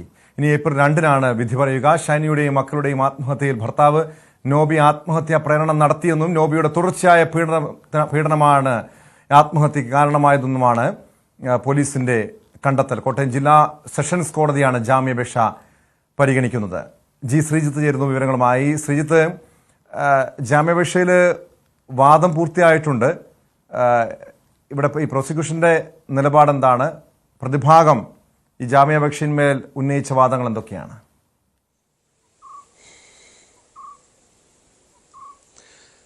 പ്രധാനമായും ഈ ഒരു കേസിന്റെ ഗൗരവം, അതായത് ഇതൊരു ഗുരുതരമായ കേസാണ് എന്നതടക്കം ചൂണ്ടിക്കാണിച്ചുകൊണ്ടായിരുന്നു പ്രോസിക്യൂഷന്റെ വാദം നടന്നിരുന്നത്. മാത്രമല്ല, ഈ പോലീസിന്റെ പക്കൽ ഉള്ള തെളിവുകൾ ഉൾപ്പെടെ ചൂണ്ടിക്കാണിച്ചുകൊണ്ട് പോലീസ് റിപ്പോർട്ട് അടക്കം ചൂണ്ടിക്കാണിച്ചുകൊണ്ടായിരുന്നു വാദം ഉണ്ടായിരുന്നത്. അതായത് ഈ ഷൈനിയും മക്കളും ആത്മഹത്യ ചെയ്ത് തലേന്ന് രാത്രിയിൽ വിളിച്ച ഫോൺ കോളാണ്, ആ ഫോൺ കോളാണ് ഏറ്റവും നിർണായകമായത് എന്ന് ചൂണ്ടിക്കാണിച്ചുകൊണ്ടായിരുന്നു വാദം ഉണ്ടായിരുന്നത്. ആദ്യഘട്ടത്തിൽ ഇക്കാര്യത്തിൽ പോലീസിന്റെ റിപ്പോർട്ട് ഉണ്ടായിരുന്നില്ല. പിന്നീട് പോലീസ് റിപ്പോർട്ട് ചോദിച്ചു വാങ്ങിയ ശേഷമാണ് കോടതി കഴിഞ്ഞ ദിവസങ്ങളിൽ ഇതിന്മേലുള്ള വാദം നടത്തിയത്. ഏതാണ്ട് 4 ദിവസത്തോളം ഈ കേസ് പലതരത്തിൽ വാദം നടത്തുകയും പിന്നീട് മാറ്റിവെക്കുകയും ചെയ്തതാണ്. ഇന്നാണ് ഇതിന്റെ വാദം പൂർത്തിയായത്. എന്തായാലും വിധി പറയാനായി മാറ്റിവെച്ചു എന്നുള്ളതാണ്. ഏപ്രിൽ 2-ന് ഇത് സംബന്ധിച്ചുള്ള വിധി ഉണ്ടാകും എന്നാണ് നമുക്ക് മനസ്സിലാക്കാൻ സാധിക്കുന്നത്. ഈ പ്രധാനമായും ഈ പ്രതിഭാഗത്തിന്റെ ഒരു വാദം ഈ ഒരു വാട്സപ്പ് കോള് മാത്രമാണ്. ആ വാട്സപ്പ് കോളിൽ എന്താണ് പറഞ്ഞത് എന്നുള്ളത് വ്യക്തമല്ല. അതുകൊണ്ട് തന്നെ ഷൈനിയുടെ കുടുംബത്തിലടക്കം പലതരം പ്രശ്നങ്ങൾ ഉണ്ടായിരുന്നു. അതും ആത്മഹത്യയിലേക്ക് നയിച്ചിട്ടുണ്ട്. ഈ അയൽവാസികളുടെ ഒക്കെ പ്രതികരണങ്ങൾ ചൂണ്ടിക്കാണിച്ചുകൊണ്ടായിരുന്നു പ്രതിഭാഗം ഇങ്ങനെ ഒരു വാദം ഉന്നയിച്ചത്. എന്തായാലും കോടതിയാണ് ഇനി ഇതിൽ തീരുമാനമെടുക്കേണ്ടത്. ഏപ്രിൽ 2-ന് കോടതി ഈ ഒരു നോബിക്ക് ജാമ്യം അനുവദിക്കുമോ എന്നുള്ളതാണ് ഏറ്റവും പ്രധാനപ്പെട്ടതായുള്ളത്. ഒരുപക്ഷെ കേരളത്തിലെ ഏറ്റവും പ്രധാനപ്പെട്ട ഒരു ഗൗരവമേറിയ ചർച്ച നടന്ന ഒരു കേസ് എന്നുള്ള നിലയിൽ കോടതിയുടെ തീരുമാനം ഇനി പ്രധാനപ്പെട്ടതാണ്. ടോം.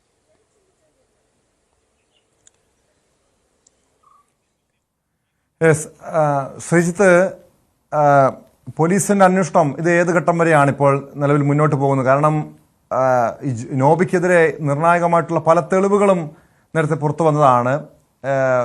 എങ്ങനെയൊക്കെ ഭീഷണിപ്പെടുത്തി, പല രീതിയിലുള്ള ചൂഷണങ്ങൾ നേരിട്ടു, പല ശബ്ദ സന്ദേശങ്ങളും പുറത്തു വന്നതാണ്. ഈ കേസിൽ നോബിയുടെ മാതാപിതാക്കൾക്കും പങ്കുണ്ട്, അവരെയും പ്രതി ചേർക്കണമെന്നൊക്കെ ആവശ്യം ഷൈനിയുടെ ബന്ധുക്കൾ ഉന്നയിച്ചതാണല്ലോ. അവരിലേക്കും അന്വേഷണം നീങ്ങിയിരുന്നോ?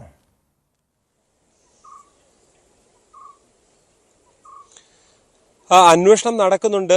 ഇതുവരെ കുറ്റപത്രത്തെക്കുറിച്ചുള്ള ആ നിലയിലേക്ക് കാര്യങ്ങൾ എത്തിയിട്ടില്ല എന്നാണ് നമുക്ക് മനസ്സിലാക്കാൻ സാധിക്കുന്നത്. ഇതിൽ ഏറ്റവും പ്രധാനമായിട്ടുള്ളത് നോബിയുടെയും ഒപ്പം തന്നെ ഷൈനിയുടെയും ഫോണുകളാണ്. ആദ്യഘട്ടത്തിൽ ഷൈനിയുടെ ഫോൺ കണ്ടെത്തിയിരുന്നില്ല. പിന്നീടാണ് ഈ ഫോൺ വീട്ടിൽ നിന്ന് തന്നെ കണ്ടെത്തുകയും ചെയ്യുന്ന സാഹചര്യം ഉണ്ടായിട്ടുള്ളത്. അതുകൊണ്ട് തന്നെ ഈ ഫോൺ ശാസ്ത്രീയ പരിശോധനയ്ക്കായി അയച്ചിട്ടുണ്ട്. ഇതിലെ പരിശോധന ഫലം പുറത്തു വന്നാൽ, ഇതിലെ ചാറ്റുകൾ അടക്കമുള്ള കാര്യങ്ങൾ പുറത്തു വന്നാലായിരിക്കും ഒരുപക്ഷെ കൂടുതൽ തെളിവുകൾ ഈ ആരോപിക്കപ്പെട്ടതുപോലെ ഷൈനിയുടെ കുടുംബത്തിന് ഇതിലെന്തെങ്കിലും പങ്കുണ്ടോ എന്ന കാര്യങ്ങളൊക്കെയും പുറത്തു വരിക. അതുകൊണ്ട് തന്നെ ഇത് വളരെ പ്രധാനപ്പെട്ട ഒരു കാര്യമായി പോലീസും കരുതുകയാണ്. നിലവിൽ എന്തായാലും നോബി മാത്രമാണ് പ്രതി എന്ന നിലയിലാണ് കാര്യങ്ങൾ മുന്നോട്ട് പോയിട്ടുള്ളത്.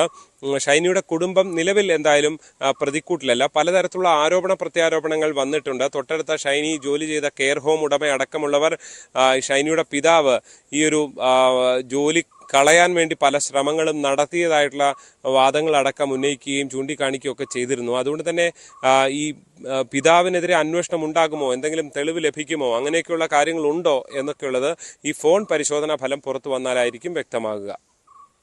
ടോം. യെസ്, വ്യക്തമാണ്. ജി ശ്രീജിത്താണ് കോട്ടയത്ത് നിന്നും വിവരങ്ങൾ നൽകിയത്. സ്പോട്ട് ലൈവിന് പോകുന്നത് മലപ്പുറത്തേക്കാണ്. മലപ്പുറം കോഴിക്കോട് ജില്ലാ അതിർത്തിയായ കടലുണ്ടിയിൽ വൻ MDMA വേട്ട. 350 ഗ്രാം MDMAയുമായി 2 യുവാക്കൾ എക്സൈസിന്റെ പിടിയിലായി. കോഴിക്കോട് സ്വദേശികളായ ലബീബ്, മുഹമ്മദ് അലി എന്നിവരാണ് പിടിയിലായത്. CV അനുമോദ് ചേരുന്നുണ്ട് മലപ്പുറത്ത് നിന്ന് വിവരങ്ങളുമായി. അനുമോദ്, മലപ്പുറം, കോഴിക്കോട് ഉൾപ്പെടെയുള്ള ജില്ലകളിലേക്ക് വലിയ രീതിയിൽ ലഹരി ഒഴുക്കുണ്ട്. അത് കഴിഞ്ഞ ദിവസം വിദേശത്തു നിന്നും ഗൾഫ് രാജ്യങ്ങളിൽ നിന്നും ലഹരി എത്തിച്ച സംഘത്തെ പോലീസും എക്സൈസും ചേർന്ന് പിടികൂടിയതാണല്ലോ. ഇവിടെ ഈ 350 ഗ്രാം MDMAയുമായാണ് കടലുണ്ടിയിൽ 2 യുവാക്കൾ പിടിയിലാകുന്നത്. എങ്ങനെയാണ് ഇവർ ഇവിടേക്ക് ലഹരി എത്തിച്ചത്? ടോം, കഴിഞ്ഞ കുറച്ച് ദിവസങ്ങളായി മലപ്പുറം ജില്ലയിൽ വലിയ തോതിൽ MDMA പിടികൂടുന്നുണ്ട്. പോലീസും എക്സൈസും സംയുക്തമായും സെപ്പറേറ്റ് ആയിട്ടും ഒക്കെ ഈ ഒരു മിഷൻ വളരെ ഊർജിതമായി മുന്നോട്ട് കൊണ്ടുപോവുകയാണ്. ഇന്നത്തെ ഏറ്റവും പ്രധാനപ്പെട്ട ഒരു കാര്യം 350 ഗ്രാം MDMA ആണ് പരപ്പനങ്ങാടി എക്സൈസ് സംഘം പിടികൂടിയിട്ടുള്ളത്. ഇത് എക്സൈസ് സംഘം ഒരുപക്ഷെ സംസ്ഥാനത്ത് തന്നെ പിടികൂടുന്നതിൽ ഏറ്റവും വലിയ അളവായിരിക്കാം 350 ഗ്രാം എന്നുള്ളത്. ഇത് 2 പേർ കോഴിക്കോട് സ്വദേശികളായ ലബീബ്, മുഹമ്മദ് അലി എന്നിവരാണ് എക്സൈസ് സംഘത്തിന്റെ പിടിയിലായത്. ഇവർ ബംഗളൂരുവിൽ നിന്നാണ് കടലുണ്ടിയിലേക്ക് ഈ MDMA കൊണ്ടുവന്നത്. ഇത്തരത്തിലൊരു നീക്കം നടക്കുന്നതിനെ കുറിച്ച് എക്സൈസിന് നേരത്തെ തന്നെ വിവരം കിട്ടിയിരുന്നു. അതിന്റെ അടിസ്ഥാനത്തിൽ എക്സൈസ് സംഘം ഇവരെ പിടികൂടാനുള്ള പദ്ധതി തയ്യാറാക്കി. തലേദിവസം രാത്രി മുതൽ ഇവർ വരുന്നു എന്ന് അറിഞ്ഞ സ്ഥലത്ത് എക്സൈസ് സംഘം ക്യാമ്പ് ചെയ്തിരുന്നു. തുടർന്ന് രാവിലെയോടെ കടലുണ്ടി കടവിന് അടുത്ത് വെച്ച് ഇവരെ പിടികൂടുകയായിരുന്നു.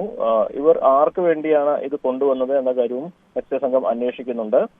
അതുപോലെ തന്നെ ഇവരെ കൂടുതൽ വിവരങ്ങൾ ഈ ബാംഗ്ലൂരിൽ എവിടെ നിന്നാണ് ഇത് കൊണ്ടുവന്നിരിക്കുന്നത്, മറ്റു കാര്യങ്ങൾ എന്തൊക്കെയാണ്, ഇവർ മലപ്പുറം ജില്ലയിൽ വേറെ ഏതെങ്കിലും ആളുകളുമായിട്ട് ഇവർക്ക് നെക്സസ് ഉണ്ടോ, ഇത് ജില്ലയിൽ മൊത്ത വിതരണത്തിന് കൊണ്ടുവന്നാണ് തുടങ്ങി വിവിധ കാര്യങ്ങൾ അറിയേണ്ടതുണ്ട്. അതിനെക്കുറിച്ചൊക്കെ ഇവരെ ചോദ്യം ചെയ്ത് മനസ്സിലാക്കുമെന്നാണ് എക്സൈസ് സംഘം അറിയിച്ചിട്ടുള്ളത്. എന്നാലും വലിയ ഒരു MDMA വേട്ടയാണ് ഒരുപക്ഷെ എക്സൈസ് സംഘം ജില്ലയിൽ നടത്തുന്ന ഏറ്റവും വലിയ എക്സൈസ് വേട്ട തന്നെയാണ് ഇപ്പോൾ ഇന്ന് രാവിലെ പരപ്പനങ്ങാടിയിൽ തീർച്ചയായും സൂചിപ്പിച്ചതുപോലെ ജില്ലയിലെ തന്നെ ഏറ്റവും വലിയ ലഹരി വേട്ട, ഏറ്റവും വലിയ MDMA വേട്ട. അങ്ങനെയെങ്കിൽ അനുമോദ്, ഈ സംഘത്തിലെ ഈ ലഹരി മാഫിയയിലെ പ്രധാനികളിലേക്ക് അന്വേഷണം നീങ്ങേണ്ടതല്ലേ? ഇവർ ആർക്കു വേണ്ടിയാണ് ഇത് എത്തിച്ചതെന്ന് അറിയണം. ഈ ലബീബും മുഹമ്മദ് അലിയും, ഇത് ഇപ്പോൾ പിടിയിലായ ലബീബും മുഹമ്മദ് അലിയും ഇതിന് മുൻപ് ഏതെങ്കിലും ലഹരി കേസുകളിൽ പിടിക്കപ്പെട്ടിട്ടുള്ളവരാണോ? ഇവർ കോഴിക്കോട് സ്വദേശികളാണ്. ഇവരെ ചോദ്യം ചെയ്ത് വരുന്നതേ ഉള്ളൂ എന്നാണ് എക്സൈസ് സംഘം അറിയിച്ചിട്ടുള്ളത്. കാരണം ഇന്ന് രാവിലെ ഈ നടപടിക്രമങ്ങൾ, പ്രത്യേകിച്ച് 350 ഗ്രാം എന്ന വലിയ അളവായതുകൊണ്ട് നടപടിക്രമം കുറച്ച് പൂർത്തിയാക്കേണ്ടതുണ്ട്. അതിനുശേഷം ഇവരെ കസ്റ്റഡിയിൽ വാങ്ങിയായിരിക്കും ചോദ്യം ചെയ്യലെന്നാണ് അറിയിച്ചിട്ടുള്ളത്. ഇവർക്ക് ഈ മലപ്പുറം ജില്ലയിൽ മറ്റാരെങ്കിലുമായിട്ട് ബന്ധങ്ങളുണ്ടോ, ഏതെങ്കിലും ലഹരി ശൃംഖലയുടെ കണ്ണികളാണോ എന്നുള്ള കാര്യങ്ങളൊക്കെയാണ് അറിയേണ്ടതുള്ളത്. ഇന്നലെ നമ്മൾ കണ്ടതാണ് തിരൂരില് റെയിൽവേ സ്റ്റേഷനിൽ നിന്നാണ് 3 പേരെ 141 ഗ്രാം MDMA പിടികൂടിയത്. അവര് ഒമാനിൽ നിന്ന് ലഹരി മരുന്ന് മുംബൈയിൽ എത്തിച്ച് മുംബൈയിൽ നിന്ന് ട്രെയിൻ മാർഗം മലപ്പുറത്തേക്ക് കൊണ്ടുവരുമ്പോഴാണ് അവർ പിടിയിലായത്. ഇത്തരത്തിൽ ഇവിടെ നമ്മൾ ശ്രദ്ധിക്കേണ്ട ഒരു കാര്യം, വിവിധ സംസ്ഥാനങ്ങളിൽ നിന്ന് വിവിധ തരത്തിൽ ലഹരി ജില്ലയിലേക്ക് ഒഴുകിയെത്തുന്നു എന്നുള്ളതൊരു വസ്തുതയാണ്. മുൻപൊക്കെ ചെറിയ അളവിലുള്ള MDMA ആയിരുന്നു പിടിച്ചെടുത്തതെങ്കിൽ ഇപ്പോൾ 100 ഗ്രാമിന് മുകളിലുള്ള MDMA തുടർച്ചയായുള്ള ദിവസങ്ങളിൽ പിടിച്ചെടുക്കുന്നു എന്നുള്ളത് വളരെ പ്രധാനപ്പെട്ട ഒരു കാര്യമാണ്. ഈ ഓപ്പറേഷൻ ഡി ഹണ്ടിന്റെ തുടർന്നുള്ള നീക്കങ്ങളിൽ ഏറ്റവും പ്രധാനം ഇത്തരത്തിൽ വലിയ അളവിലുള്ള MDMA പിടികൂടാൻ സാധിക്കുന്നു എന്നുള്ളത് തന്നെയാണ്. ഇത് ഒരു തരത്തിൽ ഒരു വ്യക്തിയെ പിടികൂടിയാൽ അവരിൽ നിന്ന് വിവരങ്ങൾ ശേഖരിച്ച് ഈ ശൃംഖലയുടെ കണ്ണികളിലേക്ക് എത്താൻ ഉദ്യോഗസ്ഥർക്ക് സാധിക്കുന്നത് കൊണ്ടാണ് ആദ്യം ചെറിയ അളവിൽ പിടികൂടിയിരുന്ന MDMA അവരിൽ നിന്ന് വിവരങ്ങൾ ശേഖരിച്ച് ഇതിന്റെ മൊത്ത കച്ചവടക്കാരിലേക്ക് എത്തുന്നു. അത്തരത്തിൽ ഈ ലഹരി വിരുദ്ധ പോരാട്ടം ഫലവത്താവുന്ന തരത്തിലേക്കാണ് കാര്യങ്ങളെന്ന് സൂചിപ്പിക്കുന്ന വിവരങ്ങളാണ് ഓരോ ദിവസവും പുറത്തു വന്നുകൊണ്ടിരിക്കുന്നത്.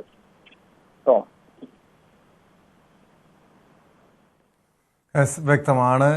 CV അനുമോദാണ് വിവരങ്ങൾ നൽകിയത്. മലപ്പുറം കോഴിക്കോട് ജില്ലാ അതിർത്തിയായ കടലുണ്ടിയിലാണ് എക്സൈസിന്റെ വൻ MDMA വേട്ട നടന്നത്. അതായത് ജില്ലയിലെ തന്നെ ഏറ്റവും വലിയ MDMA വേട്ടയാണ് എക്സൈസ് നടത്തിയതെന്നാണ് പുറത്തുവരുന്ന വിവരങ്ങൾ. 350 ഗ്രാം MDMAയുമായി 2 യുവാക്കൾ കോഴിക്കോട് സ്വദേശികളായ ലബീബും മുഹമ്മദ് അലിയുമാണ് പിടിയിലായിരിക്കുന്നത്. ഇവർക്ക് ജില്ലയിലെ വലിയ ഈ മാഫിയുമായി, ലഹരി മാഫിയുമായി ബന്ധമുണ്ടെന്ന സൂചനകളുമുണ്ട്. അതിലേക്കും എക്സൈസിന്റെ അന്വേഷണം നീങ്ങുകയാണ്. സ്പോട്ട് ലൈവ് പൂർണ്ണമാകുന്നു. നമസ്കാരം.